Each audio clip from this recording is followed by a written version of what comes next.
Un coach à la une. Aujourd'hui, dans Un coach à la une, nous allons parler de psychanalyse, de l'arrivée de la théorie systémique en France, de la confrontation de ces deux approches et même d'une conciliation possible. Pour cela, j'ai invité la psychologue clinicienne, coach et superviseur Annie Cottet qui a écrit le livre « Correspondance entre psychanalyse et théorie systémique, clinique de l'inconscient dans les systèmes familiaux et managériaux » sorti aux éditions L'Harmattan en janvier 2023. Bienvenue, je suis David Marion, coach professionnel. Dans ce nouvel épisode du podcast Un coach à la une, écoutez une femme qui explique comment il est possible de combiner deux approches apparemment irréconciliables. Un coach à la une. Écoutez, un professionnel vous dévoile un élément clé de sa pratique du coaching. Annie Cottet, bonjour. Bonjour David Marion. En quelques mots, comment es-tu arrivée au coaching ? Je ne suis pas arrivée au coaching. Dans une phase de mon parcours professionnel en tant que conseil en management, j'ai croisé mon habitude de la thérapie familiale qui passait par des enregistrements vidéo avec l'accompagnement des managers. Et tout doucement, ça a évolué vers un coaching. Ça veut dire que les managers qui m'étaient confiés pour travailler sur le management au début, je les mettais face à une situation qu'ils avaient d'ailleurs eux-mêmes vraisemblablement vécue ou en cours de traitement. Et puis on travaillait en vidéo avec des collègues à eux qui leur posaient des questions. Et tout cela a évolué très très vite et je me suis aperçue en 96 que j'étais entrée dans le mouvement même du coaching. Il y a une passerelle qui s'est créée d'elle-même vers la pratique du coaching. Absolument, puisqu'en 96, donc, la Société française de coaching était déjà créée. J'allais, de mon côté, à ce moment-là, écouter que ce soit Olivier de Villard ou Roland Brunner ou Catherine Caillard, qui étaient les fondateurs. Et je suis tout simplement arrivée à la SF Coach. J'ai été titularisée fin 99 et depuis, je n'ai plus quitté la SF Coach où j'ai occupé, bien sûr, plusieurs types de responsabilités. Alors tu as écrit le livre « Correspondance entre psychanalyse et théorie systémique, clinique de l'inconscient dans les systèmes familiaux et managériaux », sorti aux éditions L'Harmattan en janvier 2023. Alors c'est la synthèse de 10 ans de séminaires menés auprès de professionnels de l'accompagnement pour faire des passerelles entre la psychanalyse et la systémique. C'est un livre tout à fait passionnant, mais d'où est venue l'idée d'écrire sur cette correspondance entre l'approche psychanalytique et l'approche systémique ? Alors, il y a 2 temps à cette réponse. Le premier temps, c'est tout simplement que très tôt, lors de mon début de carrière à l'hôpital de la Timone à Marseille, j'avais la possibilité de commencer à associer psychanalyse et systémique, puisque je faisais mon analyse dans les règles de l'art avec un psychanalyste donc lacanien, et nous avions engagé à l'hôpital une expérience de thérapie familiale en 1980. Le psychiatre adjoint du chef de service, Michel Guérand, et moi-même, nous avions eu envie de mettre en place la thérapie familiale dans ses premiers balbutiements en France, puisque nous disposions d'une très belle salle pour accueillir les familles avec la possibilité de l'enregistrement simultané en vidéo et nous pouvions donc alterner soit lui avec la famille et moi en supervision directe, soit moi avec la famille et lui en supervision directe. Ce que tu appelais la supervision directe, c'est le fait que vous regardiez en backstage les vidéos en temps réel pour analyser ce qui se passait, ce qui se disait, c'est ça ? C'est-à-dire qu'un des deux, qui appartenait donc à ce qu'on appelait le système thérapeutique, était en supervision directe devant l'écran de télévision. C'est-à-dire que si à un moment donné, les choses lui apparaissaient comme nécessaires, il pouvait rentrer dans la salle et dire ce qu'il fallait dire selon lui ou selon elle. C'est ça la supervision directe. Au début, nous avons tout confondu. C'est pour ça que j'insiste maintenant pour dire qu'il faut bien les distinguer, les articuler, mais non pas les confondre, puisque les objets théoriques sont différents. J'ai eu cette chance d'avoir une dizaine d'années d'expérience à la Timone dans ces conditions, et ce livre correspond à une sorte d'aboutissement. Cette expérience dans les années 80, donc à l'hôpital Timone à Marseille, t'a permis de faire articuler ces deux approches, et du coup tu pourrais en dire un petit peu plus ? Lorsqu'on a compris qu'il ne fallait pas tout mélanger, nous nous sommes centrés sur la thérapie familiale systémique. parce que nous avions demandé à Mara Salvini Palazzoli, qui était à Milan la première thérapeute familiale en Europe. Et donc nous avions franchi ce pas de travailler même à distance avec elle. Nous nous sommes concentrés sur la thérapie systémique, sur la théorie, parce qu'il fallait lire les livres. Il y avait Gregory Bateson qui était traduit, Paul Václavic qui était traduit. Et nous avions un gros effort à faire pour faire fabriquer des interventions à chaque séance. Alors les séances, à l'époque, c'était 1 fois par mois. Mais c'est vrai que nous avions beaucoup de familles, puisque les patients étant hospitalisés, nous avions la possibilité d'offrir cette prestation aux familles qui, la plupart du temps, bien sûr, acceptaient. C'était gratuit ou quasi gratuit, c'est ça? Ah, c'était l'hôpital, c'était gratuit. Donc c'était très expérimental, dérivé de Palo Alto. Qu'est-ce que ça vous a permis à toi et ton collègue de réaliser?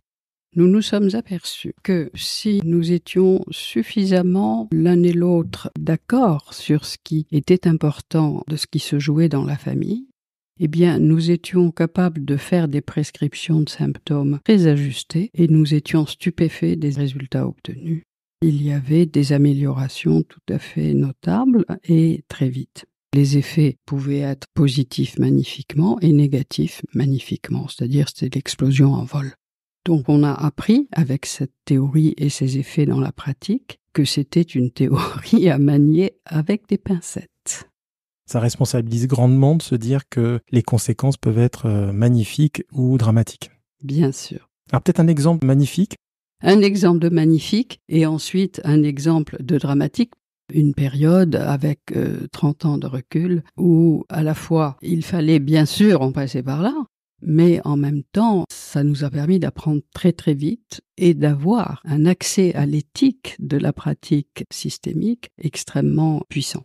Une histoire magnifique, c'est un jeune homme qui est hospitalisé dans notre service et qui a un délire très embêtant pour la famille parce que soit il laisse couler l'eau dans la baignoire et sa mère ou sa grand-mère sont avertis le lendemain qu'il y a un dégât des eaux important, soit il invective les gens qui passent dans la rue en leur disant toutes sortes de choses qui ne sont pas agréables à entendre. Nous avons affaire à un patient psychotique et qui est d'une certaine façon adapté puisqu'il vit en appartement, même si sa famille n'est pas loin. Mais en même temps, il est capable de développer des symptômes très bruyants. La famille vient, ils sont d'accord pour venir avec le patient qui est hospitalisé, bien sûr. Nous allons avoir quelques séances pour faire connaissance. À un moment donné, nous nous sommes lancés et nous avons demandé, avec bien sûr toute la famille réunie, à ce jeune homme de bien vouloir ne rien changer, de continuer comme il faisait, jusqu'à la prochaine séance pour qu'on puisse analyser ce qui s'était passé. C'est là où nous parlons de prescription de symptômes. On ne lui a pas dit continuer à délirer, mais c'était sous-entendu.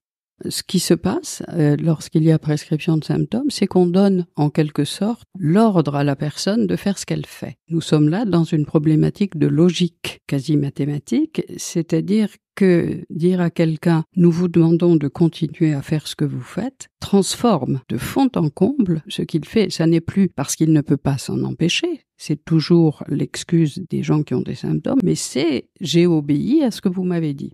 Obéir à qui que ce soit est désagréable, donc la personne désobéit. C'est pour ça qu'on appelle ça un contre-paradoxe. Si il s'agit de continuer à faire la même chose parce que je ne peux pas m'en empêcher, c'est une chose. Si je dois continuer à faire la même chose parce qu'on me l'a demandé, je suis plus d'accord. Donc il y a là quelque chose d'important dans la manière de comprendre le symptôme, c'est que la prescription qui ne va pas contre le symptôme mais qui l'accompagne, ça libère le symptôme de son espèce de sclérose chez la personne qui dit je fais ça, je peux pas m'en empêcher, et ça le place dans la relation avec le thérapeute. Et une fois que le symptôme est déplacé dans la relation avec le thérapeute, ça n'est plus de la sclérose, c'est devenu de la communication. Ça a remis du mouvement dans le système. Hein. De la vie. Donc ça, c'est un exemple magnifique. Est-ce que tu peux nous partager un exemple un peu plus dramatique? Oui, tout à fait. Et c'est pour indiquer qu'il ne faut pas se tromper quand on prescrit. Parce que si on se trompe, les effets magnifiques d'un côté se transforment en effets détonnants de l'autre. Donc c'était au début. Il y avait une famille de 3 personnes, le père, la mère et la fille. La fille devait avoir dans les 20-22 ans. Et il venait parce que la jeune fille, elle traînait avec des dealers, elle n'était jamais chez elle. Enfin, les parents étaient dans une grande inquiétude et donc ils sont venus tous les 3. Nous étions peu expérimentés et donc on a considéré que la thérapie familiale pouvait se poursuivre même si le père ne disait jamais rien. Nous l'incitions à parler et c'était oui ou non. Et même si la fille ne disait jamais rien et que la mère occupait tout l'espace, on a fait des tentatives, on s'est dit, père, quand même, il faut le ramener dans la séance, cette fille, il faut la ramener dans la séance, mais ça faisait flop. Et on l'a compris après coup, on a eu tort, c'est qu'on a continué, comme si, au bout du compte, après une séance, 2, 3, eh bien, les autres membres de la famille se mettraient à parler. Donc, nous n'avons pas, en quelque sorte, tenu compte de ce que ces messages silencieux nous indiquaient. C'est-à-dire que l'ensemble du système familial résistait à la thérapie. Comme la maman parlait, on s'était dit, bon, il résiste à moitié. Mais on sait aujourd'hui que quand un des membres de la famille résiste, toute la famille résiste. À l'époque, on ne le savait pas aussi fortement. Et donc, on a continué. 10 séances étaient prévues, puisque c'était toujours une séance par mois sur 1 an. La maman me téléphone avant la 9e séance. Et elle me dit, madame, nous ne viendrons pas. Madame, pour quelle raison? Qu'est-ce qui se passe? Ma fille vient d'accoucher d'un petit bébé cette nuit. Je n'avais rien vu. Michel, avec la vidéo, n'avait rien vu. Sans vouloir faire de l'esprit, la jeune fille nous avait fait un bébé dans le dos. Pour dire à quel point la résistance de la famille était importante et à quel point nous avons été particulièrement prétentieux de penser qu'on pouvait surmonter ces obstacles. Et c'est pour ça que je te disais tout à l'heure, David, cet apprentissage a été extrêmement puissant parce qu'on a appris qu'est-ce que c'est que l'éthique en thérapie, quelle que soit la thérapie, à la faveur de ce genre de choses. Donc ça, c'était ton expérience un peu première. Et par la suite, dans ta pratique, il y a eu d'autres moments où il y a eu effectivement cette prise de conscience d'un dialogue possible. Est-ce qu'on peut parler de dialogue d'abord ? Le dialogue, c'est pas avec les patients ou les familles ou les managers coachés, c'est à l'intérieur de la pensée du praticien qui a ces 2 grandes théories à disposition. Donc, ce qui s'est passé, c'est que nous sommes partis de Marseille pour venir à Paris. Quand tu dis nous, c'est qui nous ? Mon premier mari, mon fils et moi. Donc ta famille, tu as déménagé depuis Marseille jusqu'à Paris ?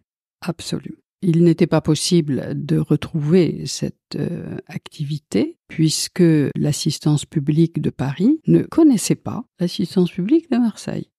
J'étais salariée de l'assistance publique de Marseille puisque j'étais la psychologue clinicienne du 2e secteur de santé mentale de Marseille. Et ils faisaient pas de thérapie familiale à Paris ? C'était totalement inconnu. En quelle année ? 85-86. Mara Salvini était pionnière, mais en Italie. À Paris, nous avions bien sûr nos amis Pierre et Sylvie Angèle, que je vais retrouver plus tard, qui eux s'étaient aussi lancés grâce à leur centre, le Centre Monceau pour toxicomanes, dans la thérapie familiale. Nous étions en correspondance, si je peux dire, nous à Marseille et eux à Paris. Mais l'assistance publique de Paris considérait que d'abord, c'est pas parce que j'avais été salariée de l'assistance publique de Marseille que je devais l'être à Paris, donc ils n'avaient pas de poste et ils m'ont dit, madame, si vous voulez attendre 2-3 ans qu'un poste se libère, pourquoi pas?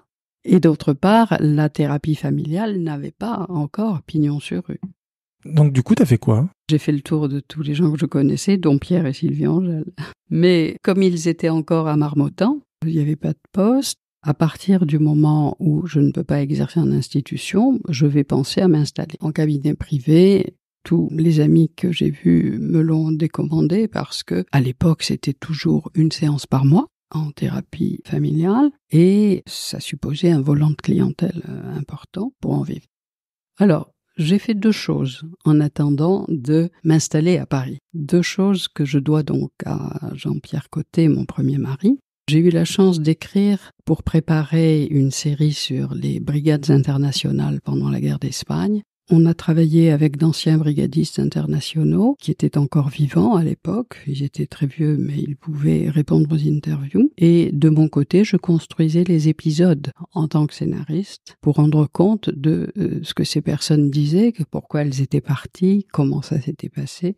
Quelle analyse on pouvait faire de la guerre d'Espagne vue par les brigades internationales, etc. Donc une série documentaire pour la télé sur laquelle tu as travaillé. J'ai travaillé pendant 1 an et c'est là que j'ai appris à écrire. J'ai enchaîné la 2e année avec une autre expérience que l'on m'a accordée parce que j'étais thérapeute familiale. Le ministère des Transports, dans son département de sécurité routière, a accepté le projet qui consistait à interviewer des personnes dont les enfants avaient été tués sur la route et d'extraire 3 à 4 minutes de ces interviews pour les passer le vendredi soir avant le départ en week-end. Pour sensibiliser finalement les téléspectateurs à la protection routière. Absolument, c'était une campagne de sécurité routière. Mon interlocutrice de la Ligue contre la violence routière s'appelait Geneviève Jurgensen. Geneviève Jurgensen ayant été elle-même touchée gravement par un accident de la route où ses 2 petites filles sont mortes sur le coup. C'est pour ça qu'elle avait engagé cette manière d'envisager une association pour faire du lobbying au niveau des juges et des maisons qui vendent de l'alcool et leur expliquer en quoi c'était pas bien de relâcher les gens qui avaient tué 2 enfants sur la route avec un taux d'alcoolémie trop élevé et aux gens qui vendent de l'alcool d'arrêter de le faire comme s'ils vendaient de la lessive. C'est une année très éprouvante et je peux juste raconter peut-être un épisode. Geneviève Jurgensen m'avait dit « On ne peut pas faire cette émission sans aller voir les gens de l'accident de Beaune ». L'accident de Beaune, c'était 2-3 ans auparavant. C'est un car qui avait brûlé avec des enfants qui partaient en colonie de vacances. Oui, donc des dizaines de familles meurtries par ce drame. Non seulement meurtris par ce drame, mais qui attendaient en vain un geste du gouvernement ou d'autres instances qui pouvaient les écouter, les entendre et faire un monument à l'endroit où le car avait brûlé pour rappeler qui étaient les enfants. Donc, je suis allée voir un monsieur qui était le président de l'association des enfants tués dans l'accident de Beaune et qui avait accepté de répondre à l'interview. Je suis arrivée chez eux et il me dit « Venez, nous sommes tous là ». Et il ouvre la porte de la salle de séjour et ça m'est arrivé une fois dans ma vie. Je me suis dit « Est-ce que je rentre ou est-ce que je pars ?» Les 30 familles étaient là. Alors peut-être rappeler que l'accident de Beaune est un accident de la route survenu en juillet 82 sur l'autoroute A6 près de Beaune en Côte d'Or. Accident routier le plus meurtrier en France à l'époque. Il a fait 53 morts dont 46 enfants et adolescents âgés de 5 à 14 ans. Oui, donc retrouver toutes les familles en face, j'imagine que ça devait être très impressionnant. Donc bien sûr, je suis rentrée. On a dû faire 2 interviews parce qu'il y avait trop de choses à dire, à expliquer. Enfin voilà, c'est ce que j'ai fait pendant cette période de transition. Par la suite, tu as fait comment alors pour bifurquer, si je puis dire, vers le coaching, vers l'entreprise en tout cas? Eh bien, j'ai pu, grâce à un ami qui était à Télédiffusion de France, il savait que le poste de communication interne était vacant pour plusieurs mois. Et donc, il me dit « Si ça t'intéresse, la DRH veut bien te recevoir ». J'ai beaucoup hésité parce que passer de l'hôpital psychiatrique à l'entreprise, c'est 2 univers qui n'ont rien à voir ensemble. Mais j'avais lu, avant de partir à Paris, le dernier livre de Mara Selvini qui s'appelait « Dans les coulisses de l'organisation ». Et ce livre, c'était le premier écrit par des thérapeutes familiales en entreprise. L'Italie était beaucoup plus en avance que nous, et donc une entreprise qui avait un problème très sérieux avait fait appel à Mara Selvini et les membres de son équipe pour venir voir ce qui se passait et les aider. Compte tenu de cela, je me suis dit, je prends ce chemin, puisque c'est celui-là qui s'offre, et j'y vais.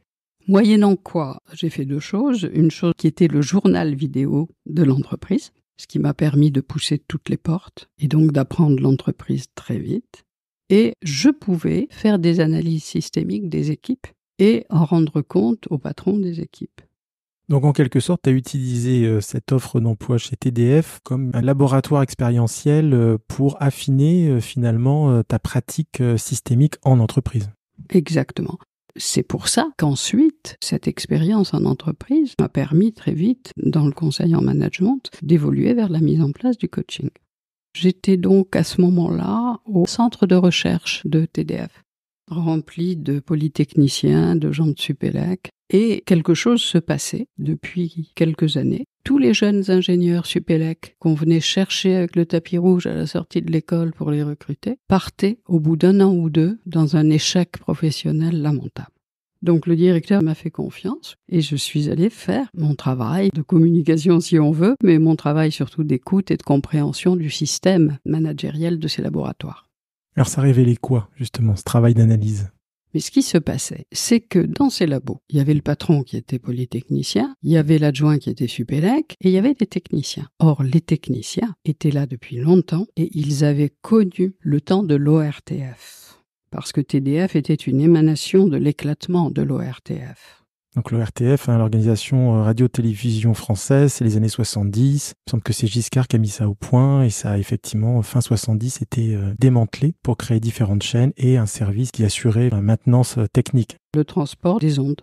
Et donc ces techniciens qui avaient connu l'ORTF, ils faisaient de la résistance, c'est ça ? Il faisait pire. Il voyait ces jeunes arriver avec le tapis rouge et à chaque occasion, il montrait à ces jeunes qu'ils n'étaient rien et que sans eux, rien ne pouvait se passer parce que eux, ils étaient techniciens comme on respire. Le management du labo passait à côté de la terreur que faisaient régner les techniciens sur les jeunes ingénieurs. Puis une revanche parce qu'ils gagnaient beaucoup moins que ces jeunes gens. Donc avec le directeur lui exposé tout ça, il a pris la décision de recevoir systématiquement tous les jeunes qui voulaient démissionner avant toute décision définitive. Ce qui a permis d'ouvrir enfin les labos sur le management de chaque entité où les ingénieurs qui étaient là préoccupés par les satellites ne voyaient pas ce qui se passait dans les équipes. Donc ça a permis de déminer finalement un système qui était un peu pervers et qui a permis, j'imagine, par la suite de garder les jeunes talents et de les remotiver. Voilà, de se prémunir contre ce phénomène qui était invisible, occulte. L'envie de t'intéresser sur la correspondance entre l'approche psychanalytique et l'approche systémique s'est fait en 2 temps. Un des premiers temps, ça a été effectivement l'épisode à l'hôpital de la Timone où tu as appris les bases de l'intervention systémique dans le système familial. Et par la suite, donc, grâce à TDF, dans le système de l'entreprise. TDF, puis Télésystème. Télésystème était la filiale informatique de France Télécom. Le DRH avait été appelé de TDF à Télésystème et m'avait dit, écoutez, si ça vous intéresse, venez. Et à Télésystème, j'ai appris l'entreprise sous le jour le plus épouvantable. D'abord, la pression sur les gens qui faisaient du service informatique. Il fallait que ça soit une croissance à 2 chiffres. Tous les techniciens étaient envoyés donc dans les entreprises où ils étaient payés par Télésystème, mais travaillaient chez le client. Et le problème des SS2I, puisque c'était une SS2I, c'était que les dirigeants avaient vécu avec une croissance à 2 chiffres pendant des années. Et quand je suis arrivée, ça avait diminué. Donc la pression était très forte. C'était une décision de France Télécom de réorganiser la filiale. Les différents services se sont mis à se déchirer, à en vouloir à l'entreprise. Les syndicats, bien sûr, s'en sont mêlés. Enfin bref, j'ai pu prôner quelque chose que j'étais la seule à pouvoir prôner à l'époque. C'était de dire, écoutez, l'entreprise va se transformer. On peut peut-être en profiter pour travailler sur l'unité de l'entreprise. Ça a été très difficile pour moi, mais je l'ai fait. J'ai fait des conférences avec les gens, ils venaient, ils se présentaient les uns aux autres. Enfin, il y a eu un peu de vie à travers tout ça. Mais comme il y avait nécessité, après cette réorganisation, de faire venir un nouveau PDG, l'ancien PDG partait, il avait fait le sale boulot, l'autre arrivait pour reprendre l'entreprise. J'étais dans l'équipe du plan social, puisque j'appartenais à l'équipe qui avait mis en place le plan social. On m'a dit, écoutez, votre avenir ne passe plus par Télésystème, donc dès demain, vous pouvez être libéré. Donc j'ai appris ce qu'était un licenciement sec. Donc j'ai été dans le mouvement de l'époque, à travers différentes expériences qui étaient liées au hasard de la vie, en position de faire du coaching. Je reviens sur ma question. À quel moment l'idée de faire un livre sur les correspondances entre la psychanalyse et la théorie systémique t'est venue ? Je me suis installée en profession libérale en 2000. Pierre et Sylvie Angèle venaient de créer ce cabinet de Pluralis.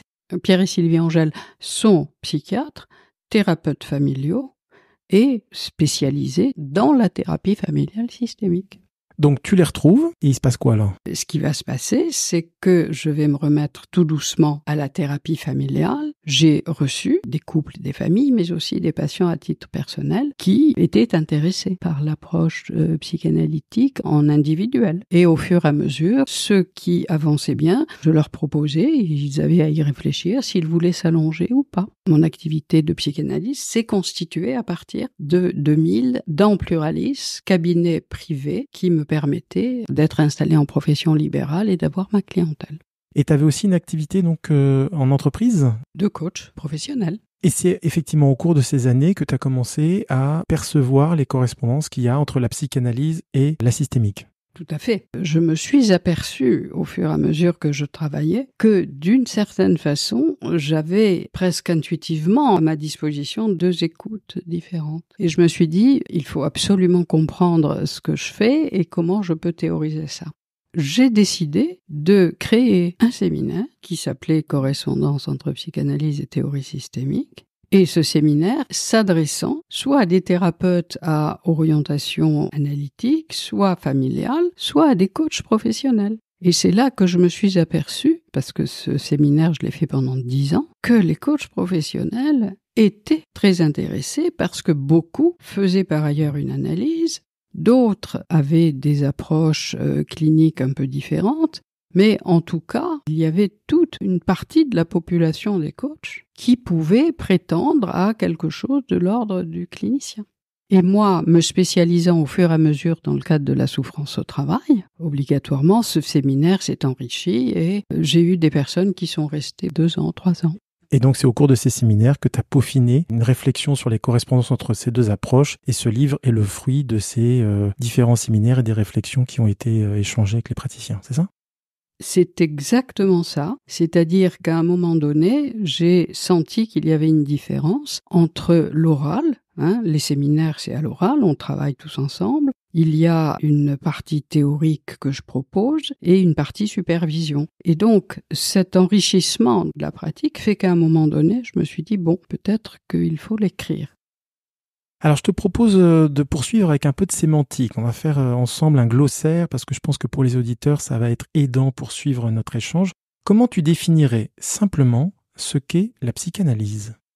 Cette théorie nous donne accès à la part inconnue de nous-mêmes et que cet accès à la part inconnue de nous-mêmes qui s'appelle l'inconscient, si la personne qui s'y engage le fait avec une certaine rigueur, c'est-à-dire c'est au minimum 1 fois par semaine, eh bien, l'effet libérateur se fait sentir très vite. Contrairement à ce qu'on pense, les effets libérateurs de la psychanalyse ne sont pas à attendre au bout de 10 ans, mais peuvent être très tôt sensibles.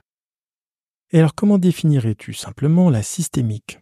Si on dit que la théorie psychanalytique a un objet qui est l'intrapsychique, l'inconscient, la théorie systémique a un autre objet qui est l'interaction.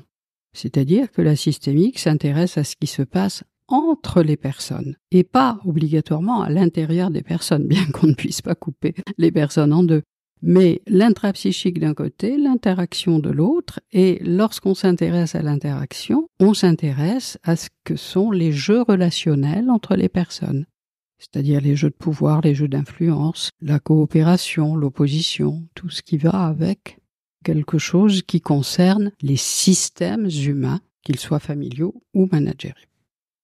Sachant qu'il peut y avoir beaucoup de similitudes entre les systèmes familiaux et les systèmes managériaux. Définition, ce qu'est le coaching clinique. C'est le coaching de la souffrance au travail. C'est-à-dire qu'un coach à qui on fait appel parce qu'il y a des gens qui sont accusés de harcèlement, d'autres qui se sentent harcelés, parce qu'il y a des gens qui n'en peuvent plus d'un conflit qui ne se termine pas avec leur hiérarchie, eh bien, le coach ne sera pas sollicité pour que la personne évolue dans sa carrière, traite de problèmes managériaux, de conflits d'équipe, mais le coach va travailler sur la souffrance du coaché. Donc, l'écoute clinique est la seule adaptée à ce qui est la souffrance au travail, puisque le thérapeute, qu'il soit familial ou psychanalyste, travaille sur la souffrance de l'individu, pas sur ses progrès, son amélioration ou que sais-je. Ça vient après, éventuellement. Comment tu définirais simplement le transfert? La séance de psychanalyse est une structure. Ça veut dire qu'elle est faite d'éléments identiques dans des rapports identiques. C'est le même psychanalyste, c'est la rigueur de 1 ou 2 jours par semaine, c'est la même distance entre le fauteuil et le divan, c'est le même règlement d'argent à la fin de la séance, et dans une relation au psychanalyste qui est silencieuse, pas tout le temps, mais la plupart du temps, et scandée par le psychanalyste, c'est-à-dire que c'est lui qui ne fait qu'une intervention dans la séance et qu'il dit « voilà, c'est fini ». Cette structure, identique d'une séance à l'autre, va permettre de mettre en évidence des phénomènes qui sont isolables et séparables. Ça veut dire que le transfert est créé par cette structure et par le mode de relation entre l'analysant et l'analyste. Ça veut dire que le transfert, c'est l'émanation de l'inconscient dans la séance. Expérimentalement, ce phénomène apparaît de façon pure et analysable. C'est ce que Freud avait appelé la névrose de transfert. Donc, le transfert, c'est l'apparition de la manière dont l'analysant adulte régresse aux figures parentales de l'enfance. Je dis pas les parents, c'est pas les parents, c'est les figures parentales, les figures d'autorité de l'enfance. Ça arrive aussi dans le cadre d'une séance de coaching qu'il y a un transfert et un contre-transfert. Lacan est clair, il n'y a pas de contre-transfert, il n'y a que les effets du transfert du patient sur l'analyste. Et ça m'intéresse beaucoup en tant que systémicienne, puisqu'il s'agit d'un processus circulaire. Lacan n'a pas été compris, et on croyait qu'il remettait en question le contre-transfert, pas du tout. Il dit c'est les effets du transfert sur l'analyste, ce qui n'est plus la même chose que vous n'avez pas suffisamment analysé votre rapport à votre grand-mère, donc ça va pas du tout. Poursuivons avec la métacommunication, si chère au coach. La métacommunication, c'est la manière dont le coach va pouvoir s'exprimer par rapport à son coaché en lui disant ce que lui perçoit et ressent. Quand vous me parlez comme ça, j'ai l'impression que vous manifestez de la colère, ou bien j'ai l'impression que cela vous rend triste. Donc c'est la métacommunication, c'est l'effet produit par les paroles ou le comportement du coaché sur le coach. Et cette métacommunication a un avantage remarquable dans l'approche de l'accompagnement, c'est que ça élimine tous les reproches. C'est pas, mais enfin vous êtes en colère, c'est pas bien, comment ça se fait? Mais ça produit l'effet que vous êtes en colère. Et là, l'autre peut librement reconnaître la colère et s'en expliquer s'il le faut. Comment tu définirais un recadrage? Le recadrage est aussi un concept extrêmement fort de la théorie systémique. On parle d'une même situation et le thérapeute ou le coach va donner une autre définition de ce qui se passe. L'exemple que j'aime bien, c'est un exemple plein d'humour. C'est un agent de police qui voit une voiture mal garée dans la rue et qui s'approche doucement en sortant son carnet de contravention vers cette voiture pour mettre une amende au conducteur. Il se trouve que des gens vont s'assembler autour de cet agent de police et l'agent de police s'aperçoit que les gens sont plutôt hostiles.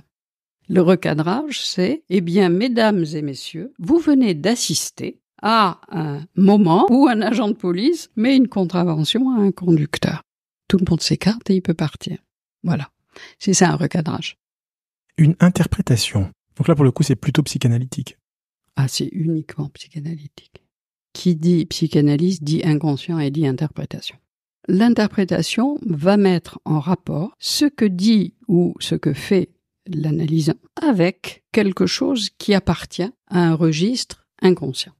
Je vais te donner un exemple où nous avons métacommunication et interprétation, ça va être très clair.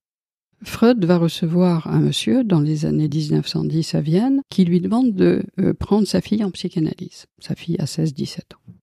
Le père demande à ce qu'elle soit prise par Freud en analyse parce qu'elle se balade dans Vienne au bras d'une dame qui est connue pour être quand même une courtisane. Au lieu de faire ce que Freud a fait avec le père du petit Hans, c'est-à-dire de travailler avec le père, puisque c'est le père qui vient, Freud a accepté que ce soit la fille qui vienne. Donc la jeune fille, elle va obéir à son père, elle va venir voir Freud. Et au bout de quelques séances, Freud commence à s'apercevoir que les rêves qu'elle lui raconte, c'est pas possible. Alors, il dit, ces rêves étaient fabriqués avec beaucoup de soin dans la langue des rêves, mais je ne pouvais pas y croire puisque cette jeune fille, qui affichait son homosexualité, faisait des rêves où elle se mariait et où elle avait beaucoup d'enfants. Oui, ça paraissait trop beau. C'est ça. Ce qu'il faut dire pour rendre quand même l'intervention de Freud dans toute sa consistance, c'est que si le père est venu demander à Freud de prendre sa fille en analyse, c'était que le père a rencontré sa fille au bras de la dame dans la rue, il lui a lancé un regard certainement réprobateur. Ce qui va se passer, c'est que Sidonie, quelques pas plus loin, elle se jette du pont. Freud va lui dire cette chose-là à Sidonie. « Je n'ai pas confiance dans vos rêves, ils sont mensongers. Et vous voulez me tromper comme vous trompez votre père. Métacommunication, je n'ai pas confiance dans vos rêves, ils sont mensongers. Et vous voulez me tromper comme vous trompez votre père. Interprétation. » Puisque la tromperie à l'égard de Freud, qu'il sent bien, puisqu'il dit que les rêves, c'est pas des vrais rêves, eh bien, il l'associe au comportement de Sidonie avec son père, qui est bien sûr de le tromper, puisque elle lui dit qu'elle va se marier, que sais-je. Quand Freud a fait cette intervention, Sidonie aurait pu continuer son analyse pour elle-même, pas pour son père. Elle a respecté Freud à ce moment-là. Et Freud, très rigoureux, lui a dit « Bon, vous allez voir Madame Machin, et nous on arrête ». Je donne quand même le fin mot de l'histoire. C'est que lorsque Sidonie venait en séance, elle avait rendez-vous avec la dame, elle s'installait au café, et elle construisait le rêve que Sidonie allait raconter à Freud. Ça, on le sait parce que Sidonie a été interviewée beaucoup plus tard par 2 journalistes et qu'il y a eu un livre qui en est sorti où Sidonie dit tout le mal qu'elle pense de Freud mais raconte effectivement cette histoire et donc il avait raison. Continuons dans le glossaire. Qu'est-ce que le patient désigné ? Un concept purement systémique. Alors, le patient désigné, c'est celui qui présente les symptômes. Mais la systémique dit désigné parce que si on ne se place plus du point de vue de l'inconscient et de l'intrapsychique, mais de l'interaction, on s'aperçoit que le jeu relationnel à l'intérieur de la famille, entre les membres de la famille, produit quelqu'un qu'on va dire malade, on va l'amener à l'hôpital, désigné par l'ensemble, non pas de la famille, mais du jeu qui se reproduit dans la famille. Cela veut dire que nous relativisons l'idée que cette personne est malade pour elle-même, mais le fruit d'un processus de dysfonctionnement familial qui amène à ces symptômes. Donc finalement, les symptômes que porte le patient désigné évoquent le dysfonctionnement familial. C'est ça, qu'il est désigné par un processus dysfonctionnel. Il porte les symptômes. Oui. Une prescription de symptômes. La prescription de symptômes inverse complètement la vision du problème. Quand vous avez quelqu'un qui se plaint d'être toujours en butte à des symptômes et qui se plaint de ne pas pouvoir s'empêcher de faire ce qu'il n'aime pas faire, ce qu'il redoute de faire, la prescription lui permet de faire vivre son symptôme non plus en tant que contrainte intérieure, mais en tant qu'enjeu relationnel. L'intérêt de la prescription, qu'il faut manier avec des pincettes, c'est de redonner vie aux symptômes. Donc on se déplace du registre de l'inconscient dans le registre de l'interaction. Cette manière de faire libère aussi de l'insight. Et pourquoi ce livre ? C'est parce que si une élaboration systémique est bien faite, elle libère de l'insight. Et si quelque chose peut se dire d'une interaction familiale par rapport au patient, cela permet aussi au patient qui est en psychanalyse de se libérer d'un certain nombre de croyances ou d'empêchements qui le gênent. Un instant critique. Le thérapeute ou le coach introduit un changement dans la séance en changeant sa référence théorique, en écoutant suivant l'autre référence théorique. C'est ça l'instant critique. C'est possible parce que une élaboration, on va dire systémique, va mettre le patient ou le coaché dans un fonctionnement mental, intellectuel très poussé. Il se passe quelque chose qui fait qu'il y a un travail mental qui se fait et qui amène le cerveau à être tout à coup disponible pour une autre façon de voir. Le changement d'écoute du thérapeute produit un changement chez la personne, patient ou coaché. Le premier exemple, c'est un coaching qui est fait dans un cadre tout à fait personnel, mais sur des motifs professionnels et de souffrance. Alfred vient consulter parce qu'il est en milieu de carrière à 40-45 ans, mais il fait cette démarche en disant bien que c'est sur un fond de malaise existentiel permanent. Au bout de 5 à 6 séances, quand même, où il a bien travaillé, bien avancé, il dit voilà, aujourd'hui, je voudrais examiner la décision que je dois prendre. Quelqu'un de mon environnement professionnel me propose un poste très intéressant, mais comme je ne connais pas complètement le domaine, je suis hésitant. Il va commencer à réfléchir, à explorer la question. Il se rend compte qu'il ne va pas pouvoir refuser. C'est quelque chose qui l'intéresse, qui est une relance de carrière, et donc il va accepter. Mais il poursuit dans son élaboration systémique par rapport à son métier, par rapport à cette personne qui le lui propose. Et il rajoutera que tout ça constitue un poids pour lui, un poids qui le tire vers le bas. C'est vraiment pénible. Ça fait plusieurs fois dans les séances précédentes qu'il parle de ce poids et de ce sentiment d'être tiré vers le bas. Je vais tout simplement dire la chose suivante. Donc, vous avez un poids à soulever. Par rapport aux autres séances, je ne mentionnais pas ce poids, puisqu'il le disait, il le répétait, que ça n'était pas très utilisable en tant que tel. Par contre, avec une décision à prendre, c'est autre chose.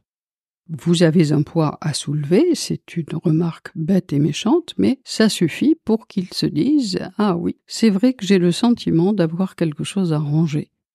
Une boîte ou 2 boîtes, peut-être plus, je ne sais pas, mais voilà, je dois les ranger. » Donc il va poursuivre sa séance sur la base de ses prémices d'insight.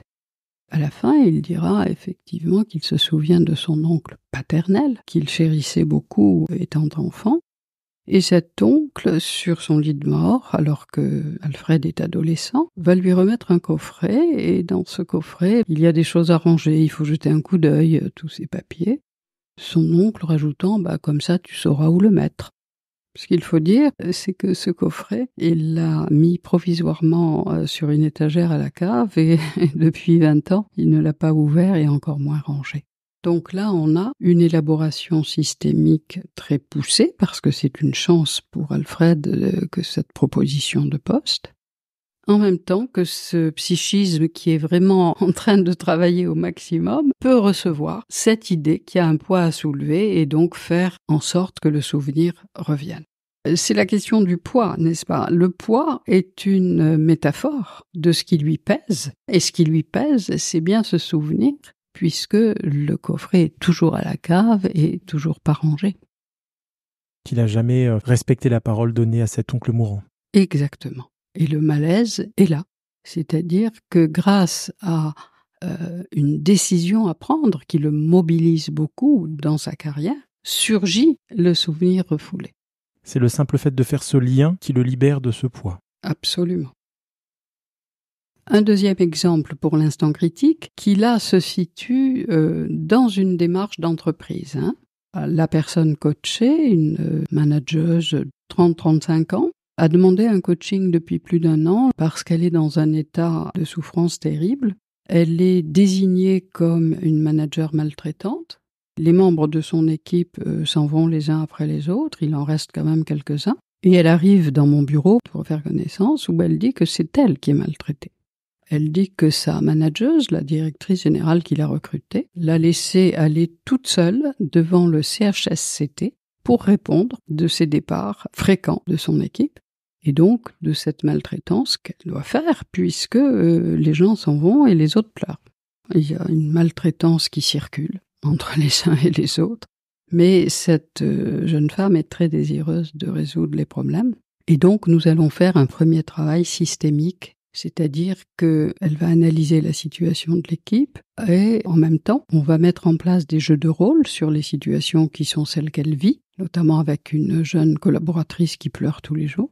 Ces jeux de rôle, non seulement elle a du plaisir à les faire, mais elle est désireuse de les appliquer et elle s'en va à la fin de chaque séance avec une situation traitée ou à traiter. Donc ça va s'améliorer parce qu'elle a non seulement compris qu'elle peut interagir différemment, mais qu'elle peut permettre aux autres aussi d'interagir différemment. Il se trouve que pendant ces 5 séances, la directrice générale qui l'avait recrutée a effectivement été remerciée. À la 5e séance, je vois rentrer Chloé exactement dans la même attitude que la première fois. Elle est absolument survoltée, elle ne s'assoit pas, elle tourne autour de moi en disant qu'elle n'acceptera pas le poste qu'on lui propose, que c'est vraiment pas juste de la part de cette nouvelle direction. Et en fait, le poste est un poste de management transversal alors qu'elle avait un poste de management hiérarchique. Et elle considère bien sûr que c'est moins bien et ça n'est pas exclu qu'elle soit aussi moins payée. Moi, je me fais toute petite, j'écoute. Donc je me suis dit, qu'est-ce que j'ai en tête? Et je pensais à son père. Chloé m'avait parlé pendant toutes ces séances de ses parents, elle même avait divorcé, mais elle avait un petit garçon qu'elle élevait seule, etc. Changement de registre, c'est plus de la systémique, c'est de l'allusion, on va dire, psychanalytique. Et je dis à Chloé, mais Chloé, il me semble que vous m'avez dit que votre père était plutôt un homme de gauche. J'ai cru comprendre même qu'il pouvait être communiste et que vous aviez baigné dans cette atmosphère politique dans votre famille depuis toute votre enfance. Chloé s'assoit. Elle me regarde en posant ses avant-bras sur les accoudoirs. Quelque chose se passe dans sa tête et elle me dit « Mais c'est incroyable que vous me disiez ça maintenant ». Donc elle reste assise et on va faire la séance. Ça veut dire que, j'ai perçu la répétition. Elle se présentait de la même façon que la première fois. Sentant la répétition, je suis passée dans le registre analytique, très spontanément. Et dans ces conditions-là, si je pense à son père, c'est qu'il est question de son père. Donc, l'insight pour Chloé, ça a été de savoir qu'en s'adressant à moi, c'est à son père qu'elle s'adressait. On parle du transfert, c'est de ça qu'il s'agit. Et pourquoi s'adressait-elle à son père dans cet état? Je l'ai ensuite analysé plus précisément avec elle. C'est qu'il ne s'agissait pas de donner tort à son père. Si elle avait été heureuse dans une entreprise bienveillante, à ce moment-là, où est-ce qu'on en était du marxisme et de l'exploitation de l'homme par l'homme? Donc, qu'est-ce qui se passait dans ce mode transférentiel, qui était de s'agiter, d'en vouloir à l'entreprise, que ce soit les anciens ou les nouveaux, c'était pareil? C'était le désir de donner raison à son père. Je ne peux pas être heureuse dans une entreprise commerciale où on me demande des résultats et où on m'exploite. Mais je continue parce qu'il faut que je gagne ma vie, en gros. C'est un petit peu ça. Une sorte de conflit intérieur. Un conflit intérieur avec des refoulements à la clé qui sont liés à la relation à son père. Le dernier concept peut-être à explorer et à expliciter, c'est le reliquat non résolu. De quoi s'agit-il ? C'est un concept qui a des résonances aussi bien en psychanalyse qu'en systémique, mais cette appellation de reliquat non résolu est systémique, c'est-à-dire que c'est l'équipe de Palo Alto qui l'a inventé. C'est la position mentale du coach ou du thérapeute qui est visée. Si le thérapeute ou le coach veut aller au bout de tous les problèmes posés et arriver à aider le patient ou le coaché à les résoudre, il se place dans une position qui suppose que le patient ou le coaché a besoin de lui pour tout et tout le temps, en gros. Donc, le reliquat non résolu, c'est beaucoup plus important que ce qui est visé comme problème à résoudre. Ça veut dire qu'on ne se penchera d'abord uniquement sur ce que le patient ou le coaché dit, mais qu'on n'ira jamais au-delà que ce qu'il dit. C'est là la posture.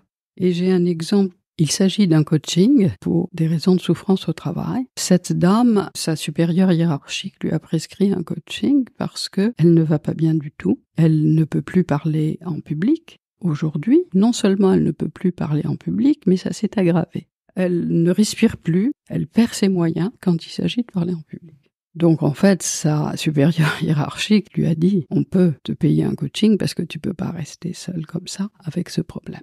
J'avais parlé à un moment ou à un autre aussi de la possibilité de faire appel aux rêves si elle s'en souvenait. Et elle arrive un jour avec un rêve à raconter parce que ça se passe dans le domaine professionnel. Elle me dit, voilà, je suis catastrophée par mon rêve parce que c'est ma supérieure hiérarchique qui est dans le rêve.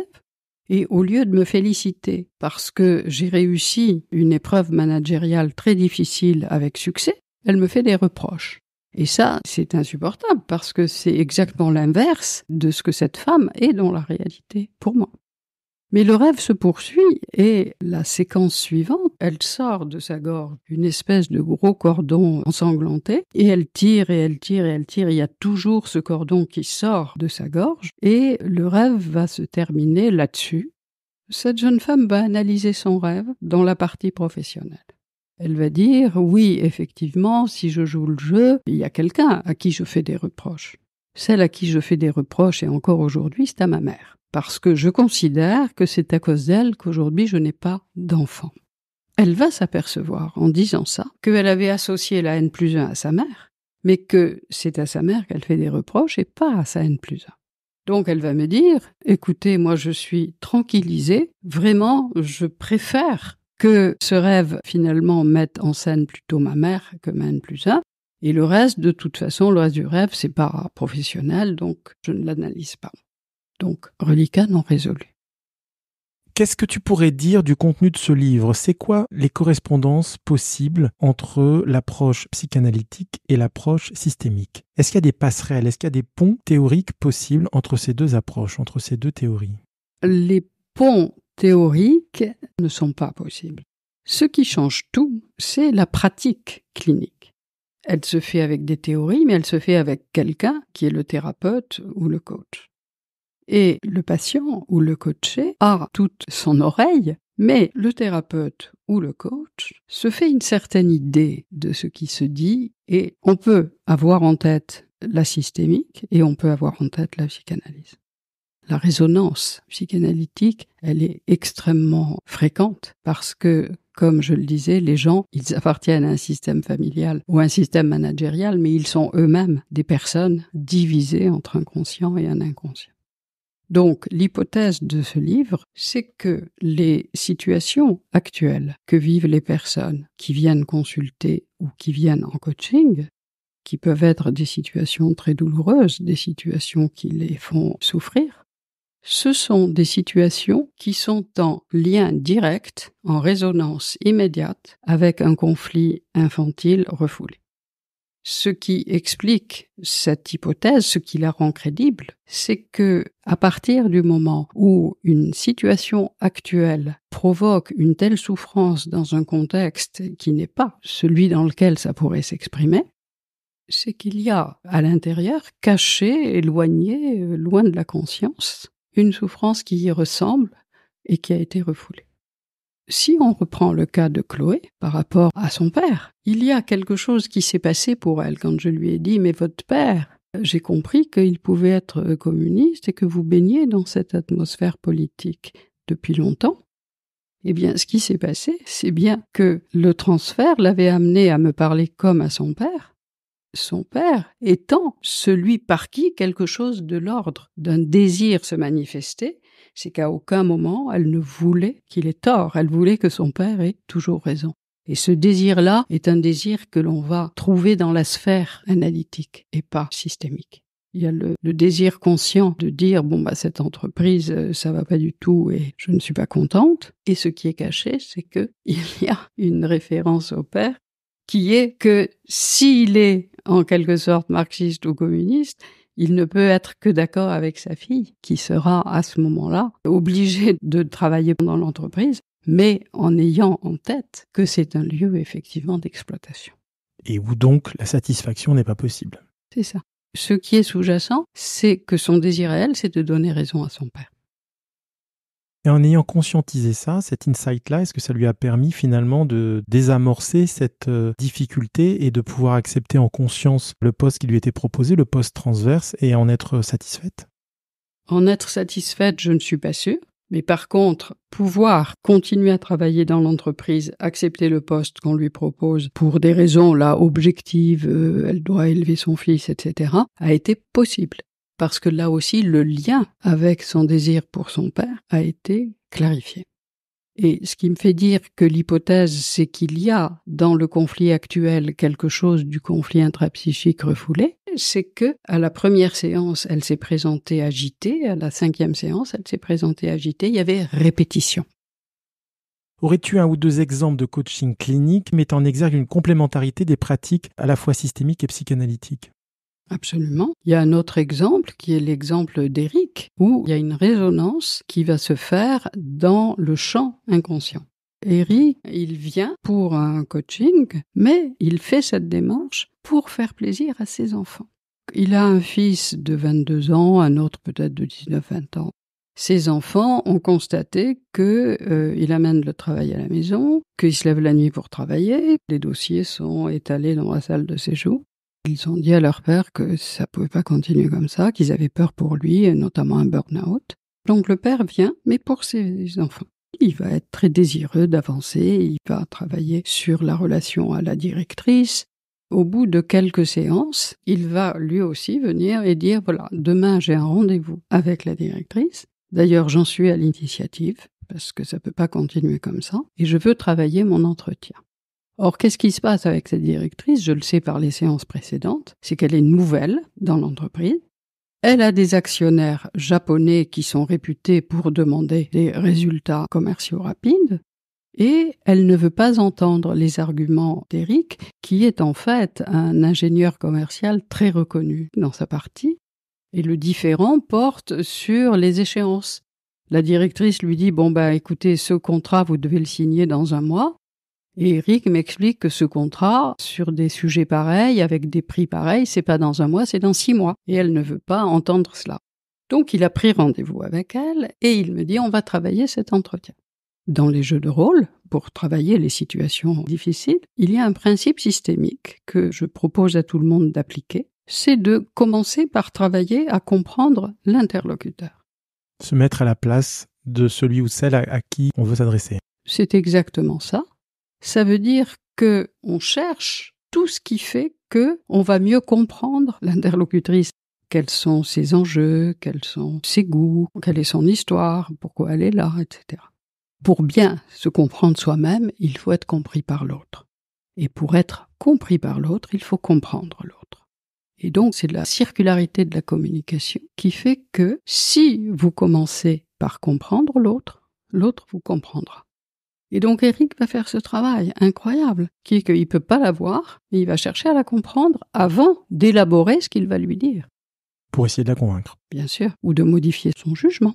Ce travail lui a demandé beaucoup d'énergie, là aussi il y a une tension psychique très forte, c'est le lendemain, il veut absolument y arriver. Et quand l'élaboration systémique est terminée, la séance va s'arrêter, je lui demande, avant de se lever, on va se séparer, mais enfin, à qui vous fait-elle penser ?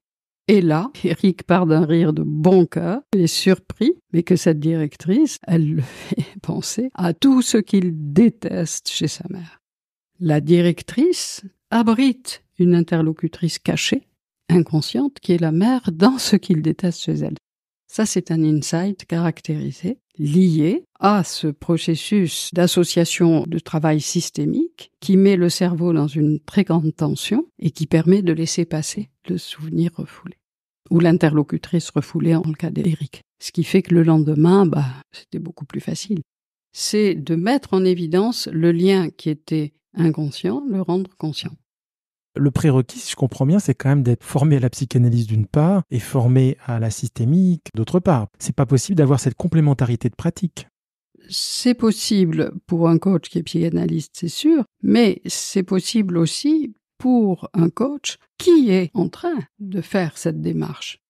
Les coachs qui, à un moment donné, vont se retrouver identifiés par les managers d'entreprise comme pouvant s'intéresser à la souffrance au travail, ces managers ont compris, ont senti que la position de ce coach n'est pas la même que celle habituelle. Il y a une singularité dans sa manière d'être qui laisse entendre qu'il est capable d'accompagner ce type de problématique. Oui, son goût pour les sciences humaines, il a fait ou elle a fait pas mal de formations, que ce soit en analyse transactionnelle, PNL, en Gestalt. Il y a toute une série comme ça d'indications qui montrent, et pour le coach lui-même et pour les prescripteurs de coaching, que c'est une orientation tournée vers la clinique. Quelle est la portée, en fait, pour les coachs de l'hypothèse que tu fais ? Le coach est dans une contradiction permanente entre la demande de la hiérarchie et du coaché ou du futur coaché d'avoir des résultats rapidement et la nécessité d'être patient, d'écouter et de laisser les associations d'idées se faire. Si vous voulez arriver à obtenir un changement, même minimum, mais un changement dans le mois ou les 2 mois qui arrivent, parce que tout le monde est impatient, tout le monde veut que ça change, eh bien, paradoxalement, il faut aller lentement, il faut se taire, il faut écouter, il faut retenir ce qu'on vous a dit. Et quand vous sentez que le moment de cette tension psychique est là, à ce moment-là, effectivement, intervenir. Sous forme d'hypothèse, 1 ou 2 questions ouvertes pour laisser le client élaborer lui-même ou elle-même la prise de conscience. Oui, le coach à ce moment-là doit se rendre disponible aux idées qu'il a, même si ça n'est pas logique, même si ça n'est pas dans le droit fil de ce qui se dit. Mais pour cela, alors que tout le monde est pressé, eh bien la réponse c'est l'écoute, le silence, la patience. Le risque, peut-être que ça n'arrivera pas, cet instant critique. Mais s'il y a une chance de pouvoir intervenir en changeant l'écoute du coach, qui va changer la séance, le changement sera introduit dans la séance si le coach fait une intervention dans un autre registre, c'est comme ça que ça peut arriver. Et donc c'est aussi une invitation à ralentir. Oui, beaucoup de sang-froid. Écouter et aller là où le coaché va. Notamment l'exemple de la jeune femme qui voulait pas analyser la 2e séquence du rêve. Elle voulait pas. Il y avait le matériel, mais elle voulait pas. Et alors, quelles sont les limites de cette hypothèse qui aurait, dans certains conflits professionnels, peut-être quelque chose à aller chercher de l'ordre d'un conflit infantile non résolu? Les limites de cette hypothèse, c'est que ce moment de l'instant critique ne se produise pas. Ça veut dire que la personne que le coach a en face et qui a certes le désir d'aller mieux, mais en même temps qui est freinée. Freud, il a théorisé le fait que les patients ne veulent pas guérir. Ils viennent parce qu'ils souffrent, mais ils ne veulent pas guérir. Donc, les limites de cela, c'est que le coaché sente bien qu'il y a quelque chose qui est peut-être à explorer, mais ne veut pas. Parce que dans ce qui est refoulé, il y a un désir caché, refoulé parce qu'il est réprouvé par le moi conscient. Et donc, le symptôme contient et le désir et la défense contre le désir. Et ça, il faut en tenir compte. Parce que si vous voulez aller au-delà, vous avez une résistance. Donc, les limites, c'est les limites de la psychanalyse, c'est les limites de toute approche thérapeutique. C'est qu'à un moment donné, le patient ne veut rien savoir. Quand bien même le coach formule une hypothèse ou un questionnement en lien avec ce qui lui apparaît comme possible ou évident, le client peut ne pas s'en saisir ou peut refuser de s'en saisir. Comme ça a été le cas pour la jeune femme qui avait fait ce rêve du cordon dans la bouche, qui l'étouffait, mais comme ça peut être le cas aussi pour d'autres, qui veulent bien aller jusqu'à un certain point mais pas au-delà. Et ça se respecte et ça c'est une limite. On ne peut pas aller au-delà de ce qu'autorise le patient. À savoir que si les patients viennent pour changer parce qu'ils souffrent, il y a aussi le refus de guérir parce que c'est renoncer à un désir inconscient. Donc ça, c'est une hypothèse liée à une série d'expérimentations et d'accompagnements que tu as menés, mais aussi d'échanges lors de séminaires avec d'autres praticiens, d'autres coachs. Est-ce qu'il y a d'autres personnes qui corroborent cette hypothèse, complètent cette hypothèse? Est-ce que dans le champ actuel des recherches, il y a des travaux qui sont menés pour essayer d'étayer cette hypothèse? Je n'en connais pas, mais je ne suis pas une référence. Par contre, pourquoi cette hypothèse est corroborée? C'est parce que c'est Freud lui-même qui l'a émise, il y a 1 siècle et demi. La façon dont Freud s'est exprimé, c'est de dire qu'à partir du moment où il y a une répétition d'une situation pénible, difficile, contraire au bien-être, cette répétition est le signe du refoulement. Ça veut dire qu'à partir du moment où la personne ne se remémore pas le souvenir qui est à l'origine de son symptôme, elle le répète. Et donc le travail du thérapeute ou du coach dans cette situation, c'est d'aider à la remémoration. La répétition, c'est le souvenir non reconnu, répété en acte. Ça, je suis bien d'accord, mais ça, c'est dans le champ, j'ai envie de dire, familial que Freud intervenait et expliquait la chose. Là, on est dans le champ de l'entreprise. C'est nouveau d'apporter cette réflexion-là et de se dire que ce qui est vrai dans le champ familial semble l'être également dans le champ de l'entreprise. C'est un changement d'écosystème, mais il y a un parallèle possible, un fonctionnement similaire possible. Ça, c'est nouveau quand même. À partir du moment où le coaching s'est installé dans les mœurs managériales, on va dire, d'entreprise, ça a 30 ans. Ce qui est nouveau, c'est ça. Il y a aujourd'hui un champ d'intervention dans le monde de l'entreprise où on redécouvre des grands textes. Il y a Freud, mais il y en a d'autres aussi. On a aussi Lacan aujourd'hui qui a beaucoup œuvré pour faire avancer la psychanalyse. Mais en systémique, on a des gens équivalents en force, en puissance à la psychanalyse. C'est une théorie qui a des fondements quasi mathématiques. Cette théorie systémique qui met l'accent sur les logiques relationnelles, sur la définition des relations, sur le fait que coexistent une chose et son contraire, et qu'on doit penser avec une chose et son contraire, avec un accord et un désaccord, avec une convergence et une divergence. Ça n'en finit pas de donner des résultats, parce que la systémique modifie le mode de pensée. Ce livre m'a fait découvrir quelque chose d'absolument essentiel, qui est que on a été habitué, en réfléchissant aux individus séparés des autres individus et non pas en système d'individus, on a été habitué à raisonner en termes d'exclusion. C'est où on est d'accord ou on n'est pas d'accord, où il y a une concordance ou il y a une divergence. Et là, il y a non plus un principe d'exclusion, mais un principe d'inclusion. Qui dit pouvoir, dit aussi contre-pouvoir. Qui dit opposition, rébellion, dit aussi obéissance et soumission. Et non pas ou. Une fois qu'on a intégré ça, qu'on y réfléchit en circularité, parce que c'est une cause qui produit un effet, et un effet qui produit une cause, c'est ça la circularité. On n'est pas arrêté par des limites qui ne se révèlent pas juste sur le plan de la complexité de la réalité. Alors Annie, je te propose de poursuivre par un premier intermède et nous allons écouter maintenant ce que tu as choisi pour justement faire une première pause à notre entretien. Puisqu'on m'a demandé de faire un discours, je vous signale tout de suite, mesdames et messieurs, que je vais parler pour ne rien dire. Je sais, vous pensez, s'il n'a rien à dire, il ferait mieux de se taire. Oui, c'est trop facile. C'est trop facile. Vous voudriez que je fasse comme tous ceux qui n'ont rien à dire et qui le gardent pour eux ? Eh bien non, mesdames et messieurs, moi quand je n'ai rien à dire, je veux qu'on le sache. Je veux en faire profiter les autres, et si vous-même, mesdames et messieurs, vous n'avez rien à dire, eh bien on en parle. On en discute, je ne suis pas ennemi du colloque. Mais me direz-vous, si nous parlons pour ne rien dire, de quoi allons-nous parler ? Eh bien de rien. Et de rien, car rien, c'est pas rien, la preuve, c'est qu'on peut le soustraire. Rien moins rien égale moins que rien. Alors si on peut trouver moins que rien, c'est que rien vaut déjà quelque chose. On peut acheter quelque chose avec rien, en le multipliant. Bon, une fois rien, c'est rien. Bon, 2 fois rien, c'est pas beaucoup, d'accord. Mais 3 fois rien. Pour 3 fois rien, on peut déjà acheter quelque chose. Et pour pas cher.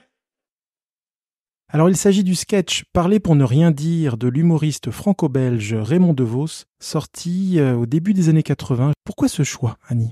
Raymond Devos m'a toujours fait rire aux éclats. Et ça continue. Et Raymond Devos propose d'entrée de jeu dans ce sketch de dire, voilà, on m'a demandé de faire un discours. Mesdames et messieurs, je préfère vous avertir, je vais parler pour ne rien dire. Donc on connaît tous ça, ces discours qui n'en finissent pas pour ne rien dire. Là où il y a le génie de Raymond Devos, c'est qu'il utilise bien sûr toutes les possibilités du langage. Et le langage permet de dire qu'il revendique de parler du fait qu'il n'a rien à dire et qu'il le revendique parce qu'après tout, il n'y a pas de raison qu'il le garde pour lui et que tous les gens qui ont rien à dire peuvent souhaiter également le faire savoir. Donc on est dans un renversement de situation où, grâce au langage et ce qu'il permet, on crée du sens, mais aussi du contresens ou du non-sens. Le langage est un univers à part entière, à l'intérieur duquel on peut faire des jeux de mots ou créer des situations absurdes, et c'est là où on rejoint à la fois Freud et Václavic en systémique. Freud analyse le mot d'esprit comme étant un retour au langage infantile qui s'amuse des polysémies et des inventions, et Václavic rajoute « l'humour, c'est les paradoxes », et ça appartient à la logique de l'hémisphère droit du cerveau, et elle abrite aussi un langage archaïque. Donc, on retrouve, dit différemment à des années-lumière d'écart, cette même compréhension de l'humour qui est le retour à un langage archaïque. Est-ce que ça t'arrive d'utiliser l'humour en séance de coaching ? Ça a dû m'arriver.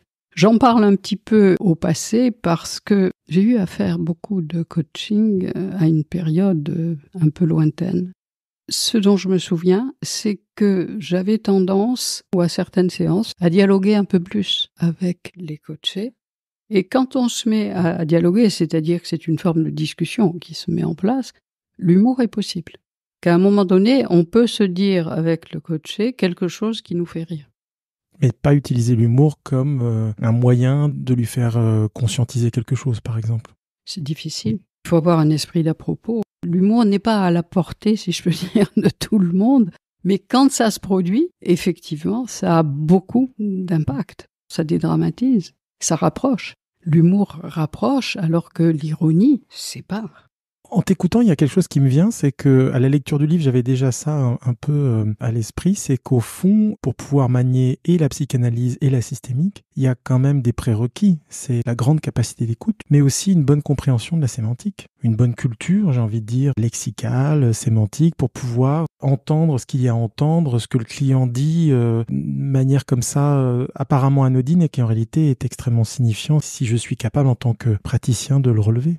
Le praticien, on lui accorde cette confiance qui fait qu'il n'a pas besoin de dire beaucoup de choses pour que ça ait d'effet. Et donc j'ai un exemple. Alors là, on est en psychanalyse, c'est un jeune homme. Lui, il vient 2 fois par semaine, allongé sur le divan depuis plusieurs années. Il est familier de la méthode analytique. Un jour, il va parler d'un certain nombre de choses qui ont trait à sa vie professionnelle. Et il va dire à plusieurs reprises le mot trafic. Je vais lui dire quelque chose de très simple parce que je sais qu'il est familier. Je lui dis, mais écoutez, ça fait plusieurs fois que vous prononcez le mot trafic. Est-ce que vous voulez bien travailler sur ce mot? Elle me dit oui, alors il y a le trafic d'influence, il y a le trafic de drogue, il y a le trafic de la circulation, il y a le trafic je sais pas quoi. Mais il rajoute ceci. Il me dit, mais vous savez, trafic, c'est pas un mot qui est à moi. C'est Mireille qui le dit tout le temps. Et il va faire lui-même sa propre analyse. Mireille, c'est quelqu'un qui a une importance professionnelle, mais aussi personnelle pour lui. Et il va dire, vous voyez, trafic, finalement, c'est un mot maternel. Donc il fait le lien par rapport à ce mot qui revient de manière régulière dans son discours. Et Mireille, qui est un substitut de sa mère, et qui était donc présente dans la séance, sans qu'il le sache, en utilisant ce mot trafic. Pourquoi c'était important qu'il fasse ce lien pour lui? Tu te souviens? Je me souviens que c'était important qu'il fasse ce lien, parce qu'il était à un moment où, avec Mireille, ça commençait à barder. Quelque chose était en train de se dérégler.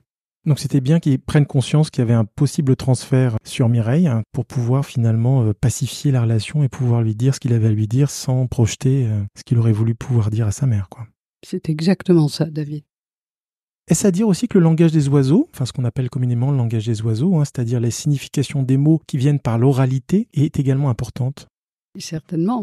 On entend un mot et on sait que ce mot peut renvoyer à un autre mot. C'est le principe du dictionnaire. Quand tu cherches un mot, sa définition, le dictionnaire te renvoie à un autre mot. En conséquence, ce que tu viens de soulever, c'est la pratique de la psychanalyse revue par Jacques Lacan. Ça veut dire que Lacan a introduit la linguistique dans la psychanalyse. À sa façon, il a un peu tordu la linguistique, mais il l'a utilisée comme il voulait. Et il a mis en évidence qu'un signifiant, un mot, renvoie à un autre signifiant. Et que c'est en se laissant aller à ces associations d'idées d'un signifiant à l'autre qu'on va avoir ce qu'il appelle un effet de signifié.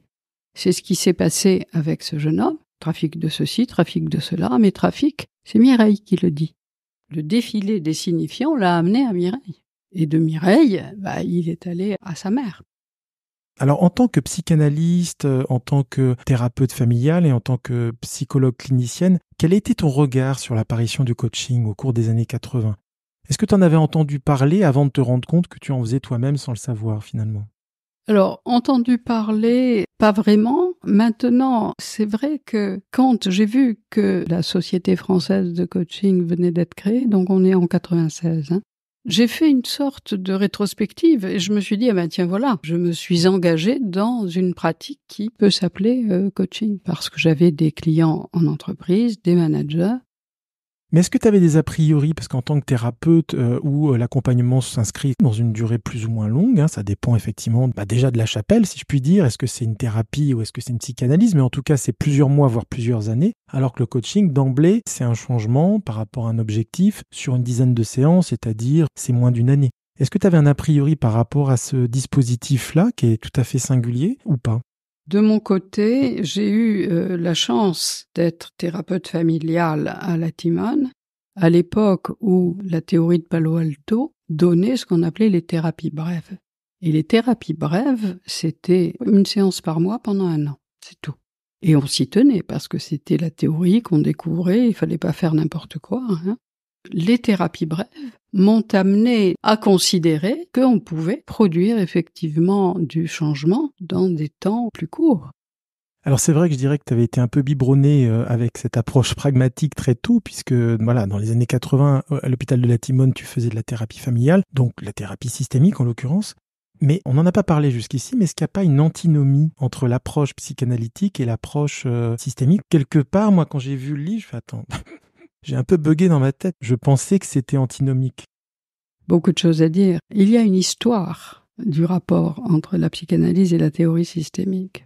En 1975, Paul Václavic a été traduit en français. Jusque-là, on n'avait pas entendu parler de Palo Alto. Or, Palo Alto arrive avec les traductions en français de Paul Václavic et de toutes ses équipes. La guerre va être déclarée entre les psychanalystes et les thérapeutes familiaux systémiciens. Et ça a été un combat comme s'il y avait une sorte d'hérésie à pratiquer la thérapie familiale systémique. On ne considérait pas que le passé c'était important, on disait le passé est dans l'actuel, etc. Donc beaucoup de disputes, ça a été très difficile à vivre parce que les psychanalystes n'avaient pas complètement tort. Comment s'est construit la systémique à travers les systémiciens ? Pour se faire une place à part entière dans les théories en sciences humaines, ils se sont construits contre la psychanalyse. Aujourd'hui, heureusement, tout ça c'est terminé. Et quelqu'un comme Mara Salvini Palazzoli, dont j'ai souvent parlé, elle était initialement une psychanalyste jungienne. Et elle s'est mise à la thérapie familiale systémique en allant se former auprès de Václavic à Palo Alto. Eh bien, au bout de 20 ans de pratique, quand on lit les textes de Mara Salvini, les derniers, elle le dit très simplement, elle dit mais on ne peut pas passer son temps à écouter comme ça les gens sans faire référence à l'histoire de la famille, à l'histoire des morts de la famille. Mais est-ce qu'il n'y a pas finalement chez toi, à travers l'écriture de ce livre, l'envie d'une réconciliation entre ces différentes approches que tu as pratiquées, qui semblaient initialement irréconciliables ? C'est exactement ça. L'histoire de la mise en place des thérapies familiales systémiques à la Timone s'est faite dans l'histoire du conflit terrible entre tous les gens, psychiatres et autres habitués à travailler avec l'orientation psychanalytique et les systémiciens. Et donc, l'envie de réconciliation, elle est tellement forte que je me suis aperçu qu'il ne s'agissait pas en quelque sorte d'y renoncer, puisque ça pouvait s'articuler. C'est ça mon idée. On fait une belle articulation et ça fonctionne, c'est huilé, et on ne trompe personne sur la marchandise. Mais je suis arrivée à cette idée qu'on ne pouvait pas supporter d'être traité comme des hérétiques. Il y avait à l'hôpital une pratique qui était plus efficace que la psychanalyse pure et dure avec les malades mentaux. C'est là où on est passé. C'est qu'à l'hôpital psychiatrique, quand vous travaillez avec les psychotiques, il y a les toxicos, il y a les gens qui sont aussi laissés pour compte. Il s'avère que cette approche-là a été plus vite, non seulement respectueuse des patients et des familles, mais pouvant les aider d'une manière plus évidente que la psychanalyse. Et j'ai une autre question, Annie, est-ce que c'était très fréquent à l'époque d'avoir une pratique de la thérapie familiale, donc systémique, et puis une pratique de la psychanalyse? T'en as eu beaucoup de collègues au cours de ta carrière qui avaient fait ce choix, qui pouvaient être étonnants, voire détonnants? C'est pas un choix, les circonstances me l'ont imposé. Et toujours la figure de Mara Salvini en toile de fond. À chaque période de transposition, de rupture, il y a Mara Salvini.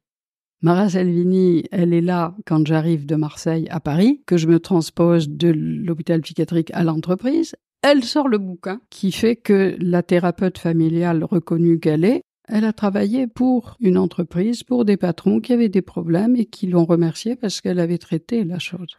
Mara Salvini, elle est là quand on fait à l'hôpital des thérapies familiales systémiques et qu'on essaye de théoriser ça. Elle nous lit le dimanche chez elle le papier parce qu'elle n'a pas d'autre moment et qu'elle répond. Et Mara Salvini, elle est là quand je me dis, bon, on ne peut pas passer sa vie à regarder que les interactions et ignorer que la maman, elle vient de faire un lapsus gros comme une maison. Il y a Mara Salvini qui dit ça. J'imagine qu'elle est morte. Oui. Donc elle n'a pas pu lire ce livre. Non. T'aurais aimé qu'elle lise ce livre? Ah ouais, certainement. Elle a lu des balbutiements. Et même une fois, elle nous a répondu, parce qu'on s'était planté, que tant qu'on n'arrivait pas à clarifier le jeu relationnel dans lequel les familles étaient prises, c'était pas la peine d'intervenir. C'était ça qui était la clé. C'est qu'on puisse prescrire non pas le symptôme là, mais le jeu auquel les gens jouent dans les familles. Alors Annie, je te propose de poursuivre un peu et de prendre un peu de hauteur. Tu as été présidente de la Société française de coaching de 2014 à 2017. Quelles sont les spécificités de cette association et la vision ou la philosophie du coaching qu'elle entend promouvoir et défendre? La Société française de coaching est une association née en 1996 avec des fondateurs tous à orientation clinique et à l'initiative, en fait, de Catherine Caillard, une psychologue clinicienne qui s'était aperçue en côtoyant dans sa clientèle des managers que la souffrance des managers n'était entendue nulle part. À ce moment-là, l'association n'était pas du tout organisée. Les fondateurs organisaient des conférences, les gens s'inscrivaient, ils venaient et ils repartaient. Ce qui fait que la SF Coach s'est retrouvée face à un problème tout à fait important, qui est que tous ces gens qui venaient, on savait pas qui c'était, on savait pas ce qu'ils voulaient. Certes, ça rapportait de l'argent, mais que c'était pas une solution. Donc, en 2006, on a fait un grand séminaire stratégique et donc il a été décidé de se séparer de tout ce public qui venait dont on ne savait rien pour mettre en place donc une accréditation. Et l'accréditation, elle a été prise en charge par le comité d'accréditation, différent du conseil d'administration. Il y a eu 2 instances qui se sont mises en place et qui ont structuré la vie de l'association. Le comité d'accréditation avait des critères particulièrement pointus, de telle sorte que on souhaitait trier le bon grain de livret. L'évolution de la SF Coach, compte tenu de cette idée de faire un travail particulièrement étoffé sur le plan théorique, avec des gens qui faisaient un travail personnel, etc., font que le comité d'accréditation a été très attaqué par le conseil d'administration en disant mais enfin où on va avec 2 titulaires par an, c'est pas possible, il faut revoir vos critères, etc. Et donc on s'est maintenu à la limite des 200-250 personnes accréditées et l'argent qui va avec. Ça veut dire que de toute façon, la SF Coach a toujours choisi la qualité par rapport à la quantité. Et donc, la professionnalisation avec des ateliers, avec plein de choses à l'intérieur de la SF Coach, plutôt que une masse de gens dont on redoute que la pratique ne soit pas aussi juste que ça. Et aujourd'hui, la différence avec le MCC, ou ICF bien sûr, est considérable. Une des spécificités du coaching professionnel qui est défendu par la SF Coach, si j'entends bien, c'est un nombre limité d'accrédités, un degré d'exigence important et donc de sérieux. Qu'est-ce qu'il y a d'autre qui est spécifique à la SF Coach? À une époque, quand j'avais moi-même une pratique du coaching très importante, je savais, en discutant avec les prescripteurs, que dès qu'il s'agissait de chercher un coach titularisé, ils se tournaient vers la SF Coach, tout simplement. La SF Coach était, aux yeux de nombreuses entreprises, la garantie d'avoir un coach titularisé qui soit à la hauteur. Oui, puisque c'est difficile d'être accrédité, c'est qu'a priori, seuls les bons sont dedans, c'est ça? C'est ça. C'est toujours le cas? Je constate, pour avoir parlé beaucoup avec les gens du comité d'accréditation, que c'est toujours le cas. Alors, tu as été également responsable du diplôme de coaching professionnel à Paris 8 de 2003 à 2007. Qu'est-ce qui fait une bonne formation de coach selon toi? Une bonne formation au coaching, c'est quand un coach sort de sa formation avec lui-même. C'est-à-dire qu'il fera du coaching en face à face, sans outils, sans méthode, mais avec une écoute développée et en ayant lu, par contre, les théories, les grands textes. Or, là où nous avons beaucoup à faire, c'est qu'il y a un marché des outils, un marché des formations, un marché dans tous les sens. Et les gens qui veulent devenir coach utilisent cela de bonne foi, mais il manque la culture théorique. Je ramenais toujours les étudiants à l'écoute de ce qui était dit. Parce que s'ils avaient lu 3 jours avant le triangle de Karpman, ils regardaient ce qui se passait dans la séance de coaching et ils cherchaient à retrouver le triangle de Karpman. Donc on était très mal. Donc aujourd'hui, j'aurais tendance à dire qu'il faut quand même, malgré le peu de temps, malgré le manque d'argent, malgré toutes ces choses-là, que les coachs se cultivent à travers les grands textes en sciences humaines. Donc il peut y avoir à redécouvrir effectivement les textes de Carl Rogers, il peut y avoir à redécouvrir les textes des gens qui proposent la Gestalt. C'est indispensable d'asseoir sa culture par les grands textes théoriques que sont bien sûr Freud, Václavic et toute l'équipe, Bateson, et pourquoi pas une petite culture lacanienne. Parce que quand on met un outil entre le coach et le coaché, celui qui a le savoir, c'est celui qui va dire comment on analyse l'outil, les résultats à l'outil, et le coaché, il va dire « Ah bon, bah alors oui, c'est bien moi » ou bien « Ah non, je me reconnais pas ». Donc on met quelque part une référence au savoir. Or, la relation d'accompagnement, on va dire, suppose que celui qui est l'accompagnateur n'ait ni savoir ni pouvoir. C'est comme ça qu'on peut écouter quelqu'un, sinon on met un mur entre les deux. Alors Annie, passons à un jeu consistant pour toi à tirer au sort quelques papiers sur lesquels il y a des nombres correspondant à des questions que tu n'as pas eues à l'avance. Est-ce que tu veux bien tirer un premier petit papier ? 3. As-tu déjà considéré que tu avais raté une séance de coaching et si oui, pourquoi ? J'ai eu un manager qui est venu faire un coaching qui avait été prescrit par sa directrice générale, dont il a été non seulement satisfait, mais très heureux. Et ce manager me rappelle en me disant « Écoutez, dans l'équipe, il y a Madame Mireille qui, je crois, mériterait que je lui paye un coaching. C'est une dame qui est juriste dans l'équipe, etc. » Donc là, c'est une prescription de coaching, hein ? C'est une prescription de coaching par un manager que j'ai eu en coaching et qui revient vers moi parce qu'il était content de son coaching. Ah, déjà, ça pose une question un peu éthique, là, pour le coup. C'est carrément éthique. Il était tellement convaincu, il voulait tellement que je sois moi. J'ai cédé. Là aussi, quand on cède, c'est qu'on se croit plus fort que l'obstacle. Ça a été une catastrophe. Et alors, t'en as parlé en supervision, j'imagine ? T'as pu décortiquer ce qui s'était joué pour toi ? Face à une preuve aussi forte de ce que j'avais pu être utile à ce monsieur, qu'il était prêt à me confier sa collaboratrice, oui, ça m'a été très difficile de refuser. Alors, quand tu dis jouer pour moi, tu supposes que j'ai été chercher les ressorts inconscients. J'ai pas le souvenir que ça a été le cas, mais par contre, il peut s'agir de la confirmation que vous avez en quelque sorte su y faire. Or, à aucun moment on est sûr de savoir y faire, sauf quand il y a des feedbacks de cet ordre-là, et les feedbacks de cet ordre-là, ils ne sont pas fréquents. Ta question m'amène plus loin. Je pourrais analyser cette réponse que j'ai faite, sachant que je faisais une bêtise. C'est que quelques années plus tard, ce monsieur avait quitté l'entreprise et d'ailleurs, et il est revenu me voir pour traiter une décision qu'il avait à prendre en couple. Il faisait appel à la thérapeute familiale cette fois. Voilà. C'est peut-être vers ça qu'il faudrait chercher si j'étais honnête. C'est-à-dire que peut-être il faisait un transfert sur toi qui était assez massif, c'est ça ? Massif de toute façon, mais avec la dimension familiale que je n'avais peut-être pas suffisamment cernée, mais qui était là.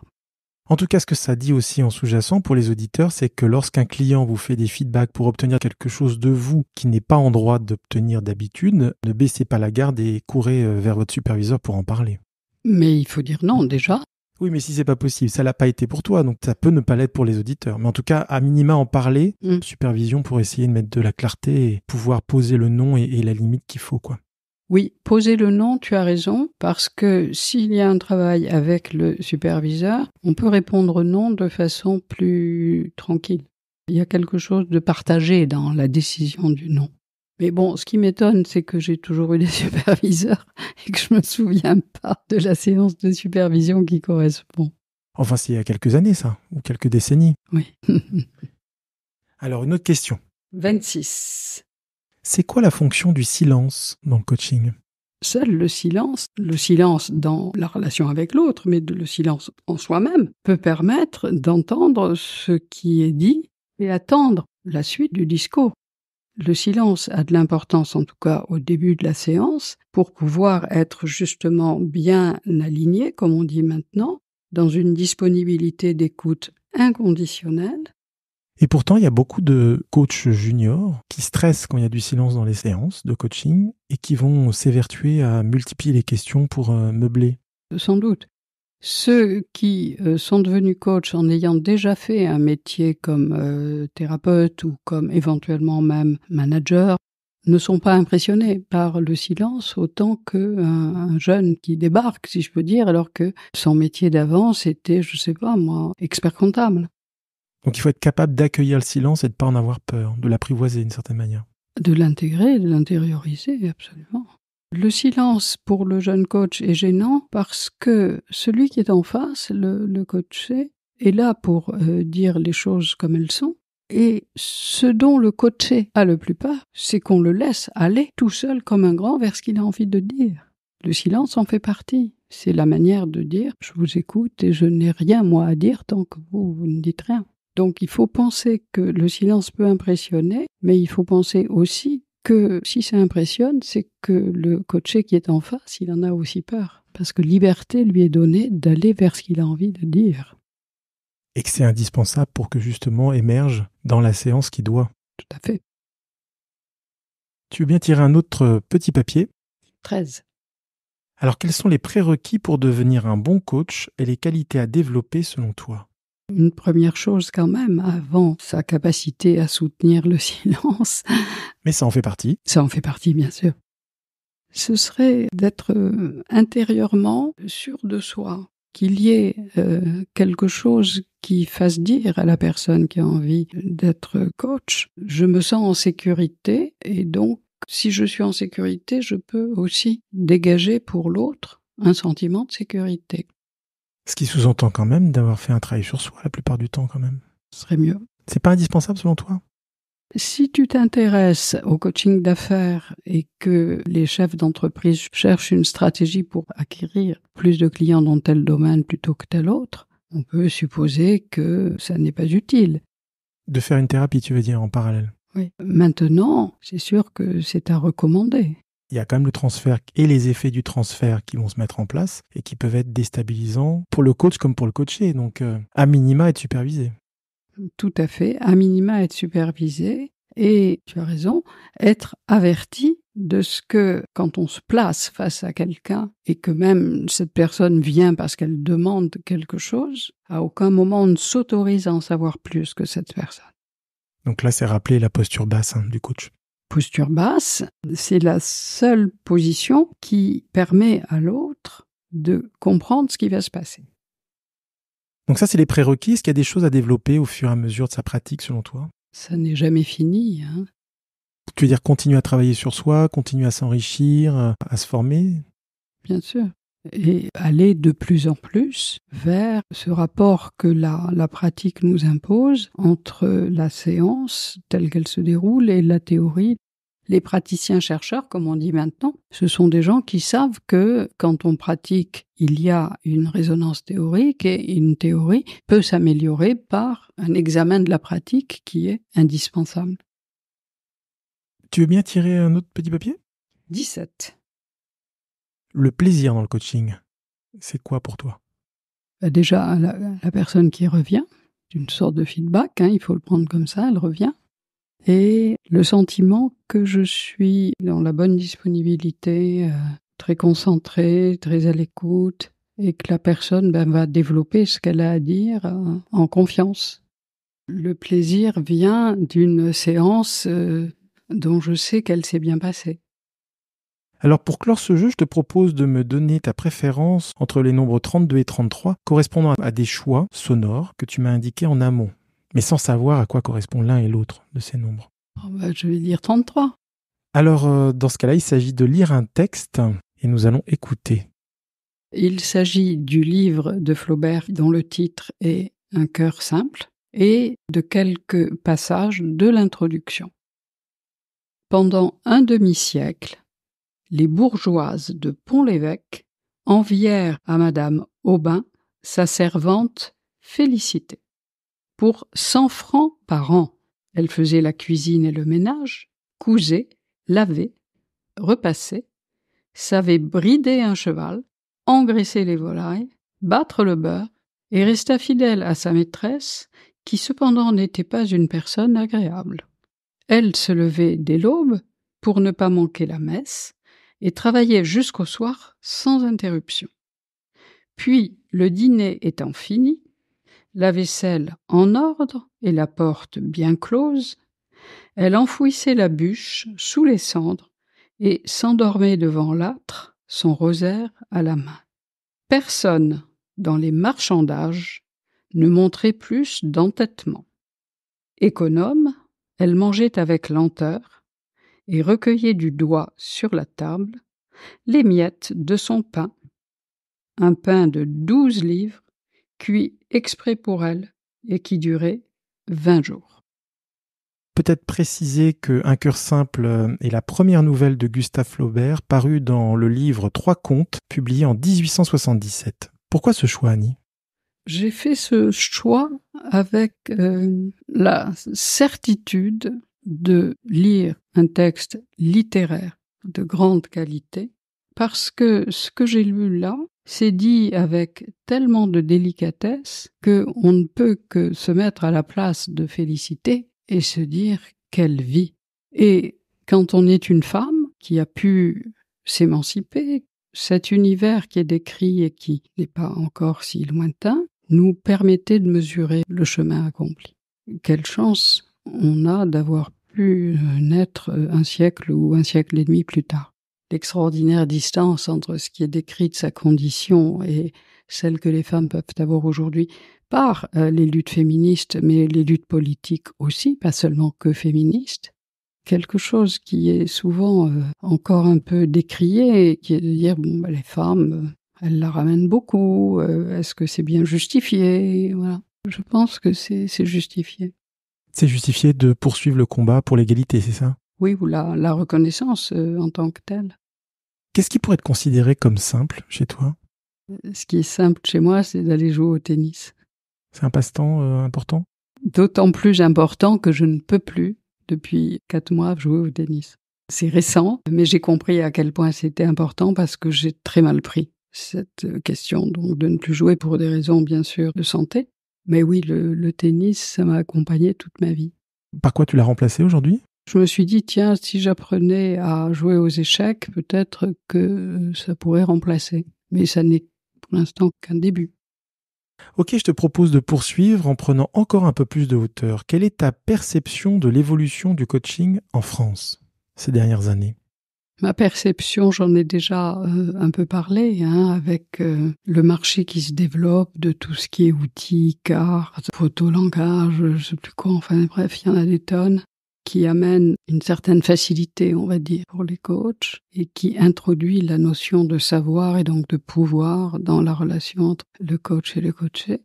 Donc ça crée un déséquilibre selon toi. Il y a le sachant, celui qui maîtrise l'outil ou le modèle, et puis celui qui est novice, c'est-à-dire le client, et qui doit subir ce que le sachant lui dit, comme étant une vérité instaurée. C'est ça. Et ça, c'est le contraire du coaching. Ça, c'est vrai qu'on est loin du coaching à main nue, là, pour le coup. Donc ça, c'est une inquiétude pour toi. C'est une inquiétude vérifiée, c'est comme ça que ça se passe. Donc c'est le problème de l'argent, du marché, également du côté des écoles aussi. On a un biais qui s'est mis en place. C'est que beaucoup de coachs se sont aperçus qu'ils gagneraient plus d'argent en formant les coachs.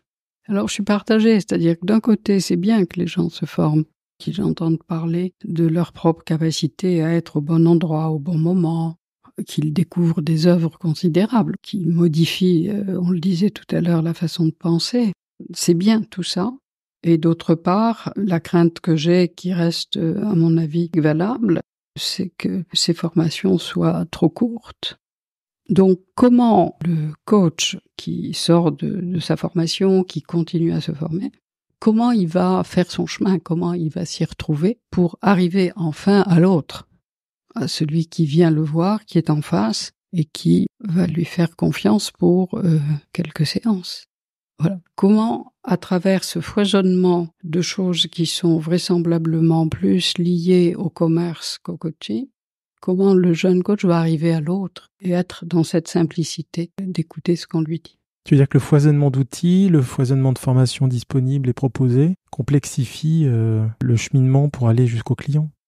Oui, c'est pas la question du nombre, c'est la question du dévoiement. Le coaching, à partir du moment où ça se passe en entreprise, à partir du moment où on se dit faut pas aller trop loin, à partir du moment où il faut des résultats, on perd de vue la relation simple avec l'autre qui est là et ce que l'on peut écouter de ce qu'il dit tout simplement et voir où ça mène.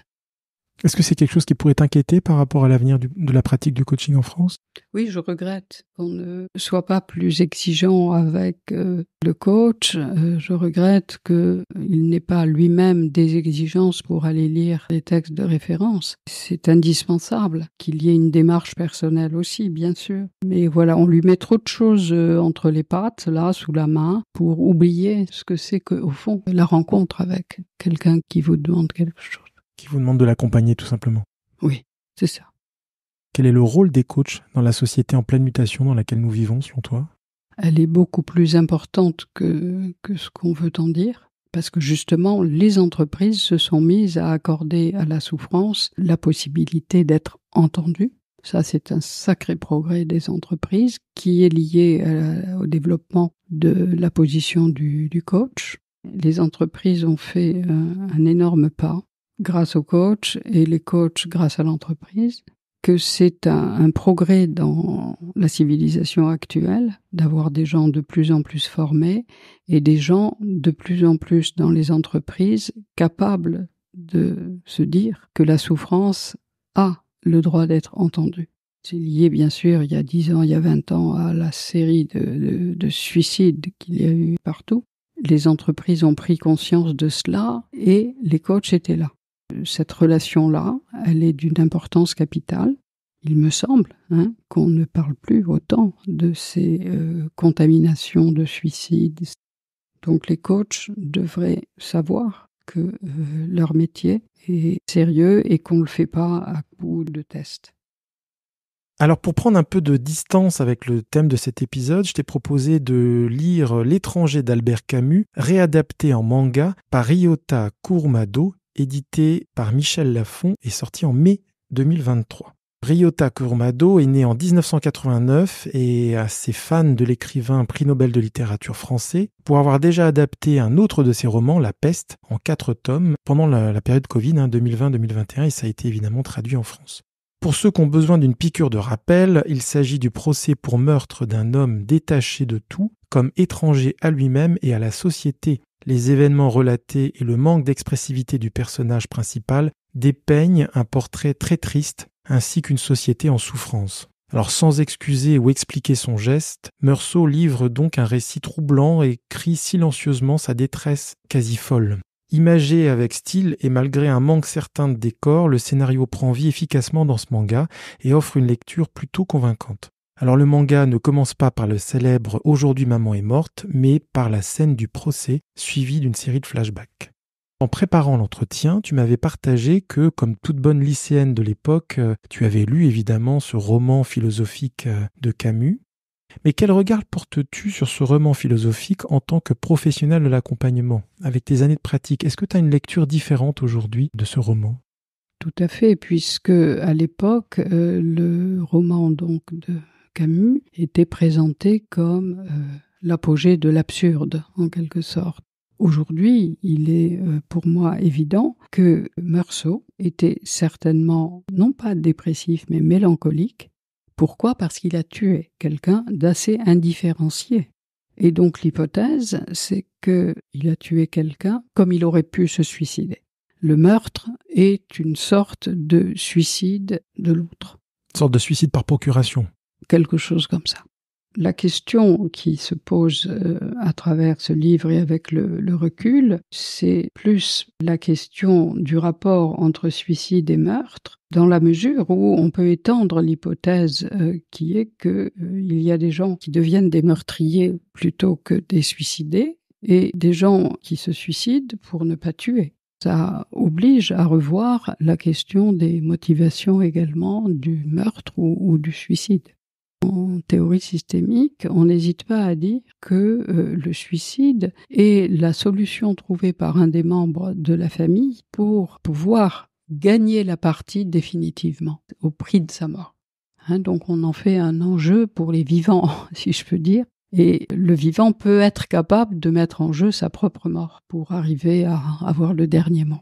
Alors je te propose de se détacher un tout petit peu de ce manga et parler d'un élément qui m'a amusé. C'est loin de son pays d'origine, le Japon. Le manga est apparu en France par le biais des dessins animés pour enfants de type Goldorak ou Albator. Le genre s'affirme aujourd'hui comme un véritable support littéraire à part entière. Chaque année dans l'Hexagone, ce sont près de 50 millions de mangas qui sont vendus, faisant des Français les deuxièmes plus gros consommateurs dans le monde de ce type d'ouvrage. Alors, exemple révélateur, une BD sur 2 et un livre sur 7 vendus en France sont des mangas. Rien ne semble arrêter la folle marche de la bande dessinée japonaise. N'est-ce pas également le cas du coaching professionnel qui est de plus en plus connu et qui est d'ailleurs apparu quasiment simultanément à quelques années près?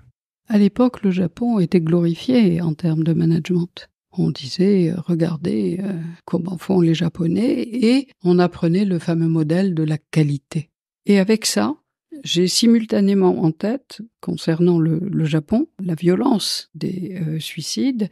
J'ai également en tête les 7 samouraïs qui nous donnent une indication de cette violence et de ces gens qui, à un moment donné, pouvaient ne pas rentrer chez eux pour être à l'heure le lendemain matin à la réunion.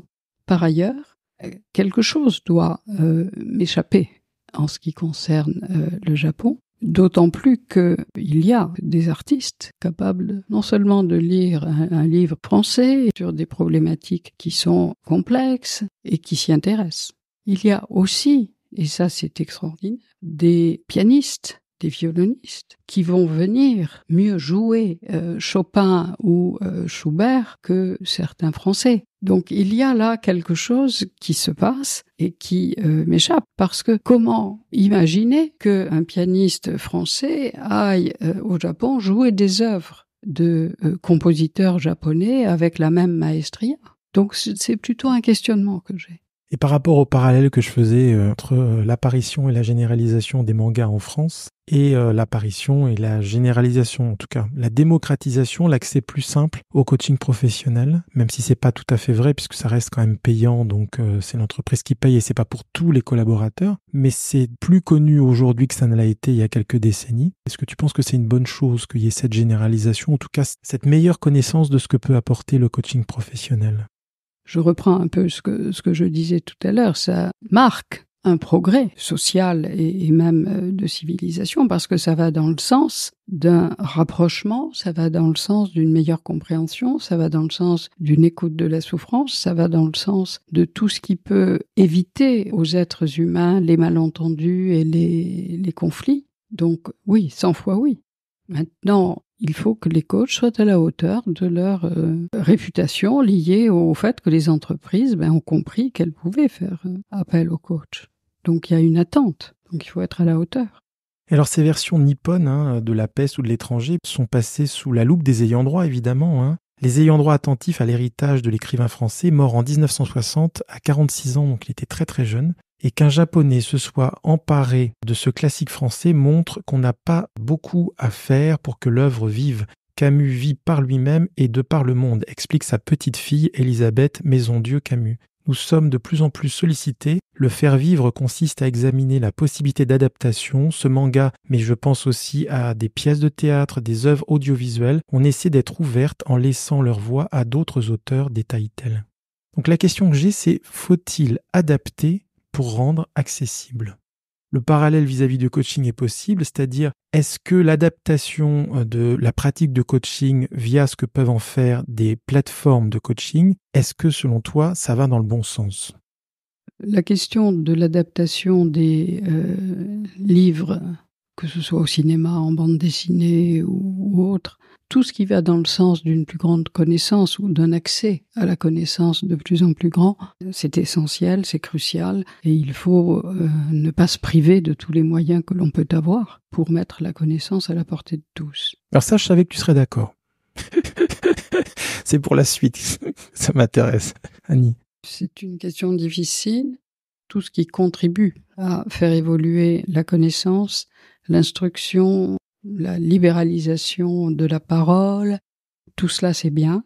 Et donc, s'il y a des gens qui peuvent avoir accès au coaching par les plateformes, on ne va pas les condamner, ni condamner les coachs qui sont là. Et la démocratisation est tout à fait à l'ordre du jour. Maintenant, il est vrai que cette façon de faire, elle est liée aux évolutions techniques considérables et elle est liée au fait qu'il faut aller vite. Donc, on a une conjonction de conditions qui ne sont pas toujours bonnes. Donc, d'un côté, il y a une évolution technique et démocratique, on va dire, puisque c'est moins cher et qu'il faut aller vite. Mais d'autre part, il y a aussi quelque chose qui se passe, qui est que cette offre, eh bien, elle discrédite le coaching et le coaché. Ma conclusion, c'est que les coachs qui sont amenés à intervenir dans ce type de dispositif, ils doivent être encore meilleurs que les autres. C'est-à-dire qu'il y a une responsabilité très forte du coach qui intervient dans un dispositif dégradé à être excellent. Donc, si ça peut aider les coachs qui se sentent cette responsabilité à aller plus loin dans leur professionnalisme, c'est bien.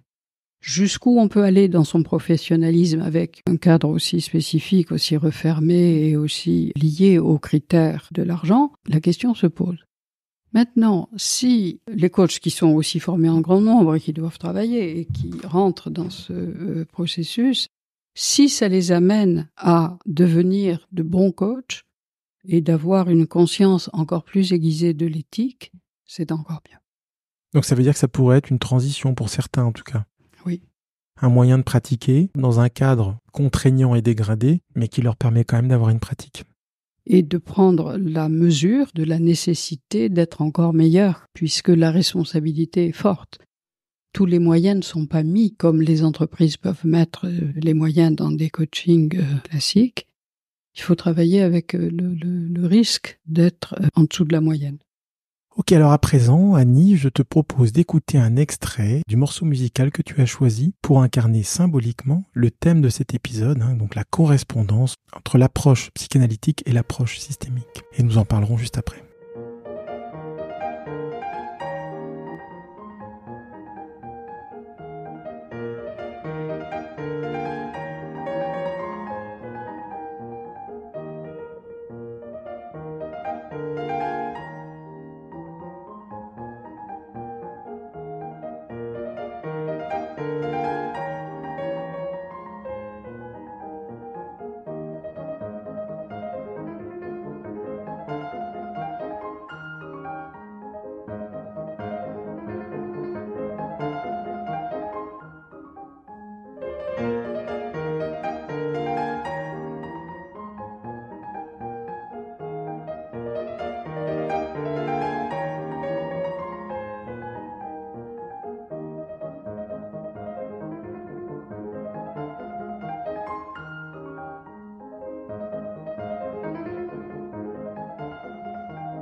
Alors nous écoutons la Grande Valse brillante en mi bémol majeur opus 18, composée par Frédéric Chopin en 1833. Elle a été publiée pour la première fois en 1834 et c'est la première des valses pour piano seul composée par Chopin. Pourquoi ce choix, Annie ?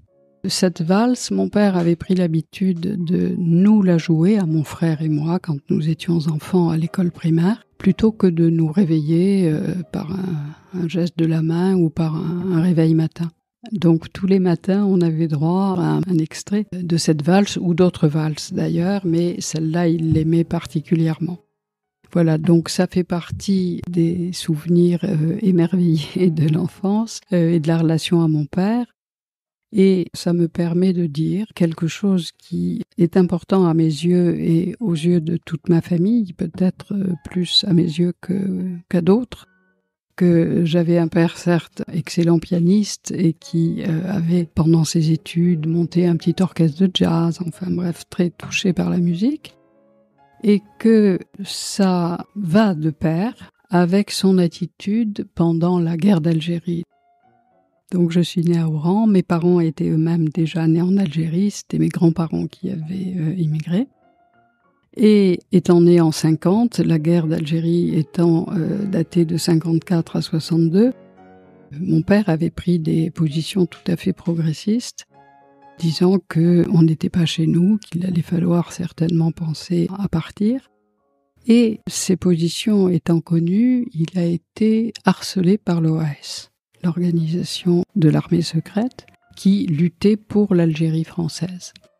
Mon père le voyait tous les soirs partir dans l'arrière-boutique de la pharmacie avec ces gens-là et les raccompagner. Il a résisté donc à ce racket.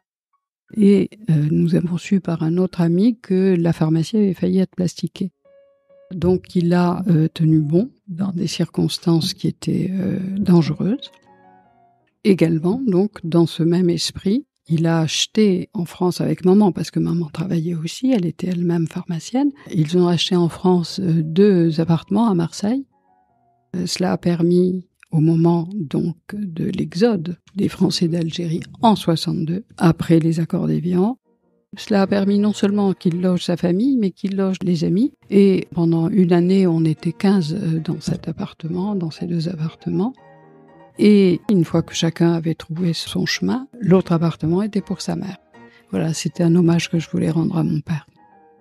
Alors, je regarde la montre. Après 4h43 d'entretien, nous avons battu un record, Annie. Qu'est-ce que tu ressens ?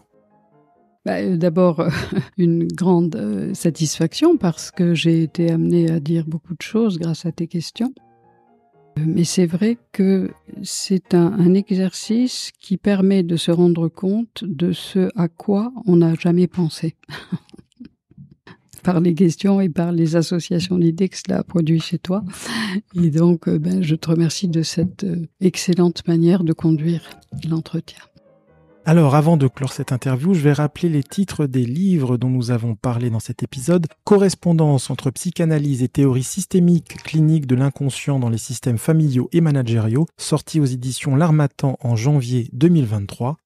Et enfin, L'étranger d'Albert Camus, réadapté en manga par Ryota Kurumado, édité par Michel Lafon en mai 2023. Merci Annie d'avoir accepté cette invitation à participer à mon podcast Un coach à la une. Merci beaucoup. Merci David, merci à toi.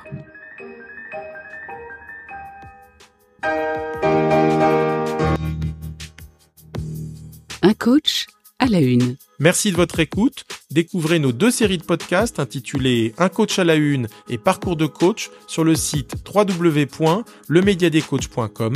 Vous pouvez nous écouter sur toutes les plateformes d'écoute et sur la plupart des applications dédiées au podcast. Si l'épisode vous a plu, s'il vous plaît, notez-le favorablement sur la plateforme d'écoute ou l'application que vous utilisez. Cela contribue à développer la notoriété de nos productions. Par ailleurs, vous pouvez liker, commenter ou repartager nos épisodes sur les différents réseaux sociaux où nous sommes présents, à savoir LinkedIn, Facebook, YouTube, Twitter et Instagram. À très bientôt pour un nouvel épisode. Un coach à la une série créée par David Marion et produite par le Média des Coachs.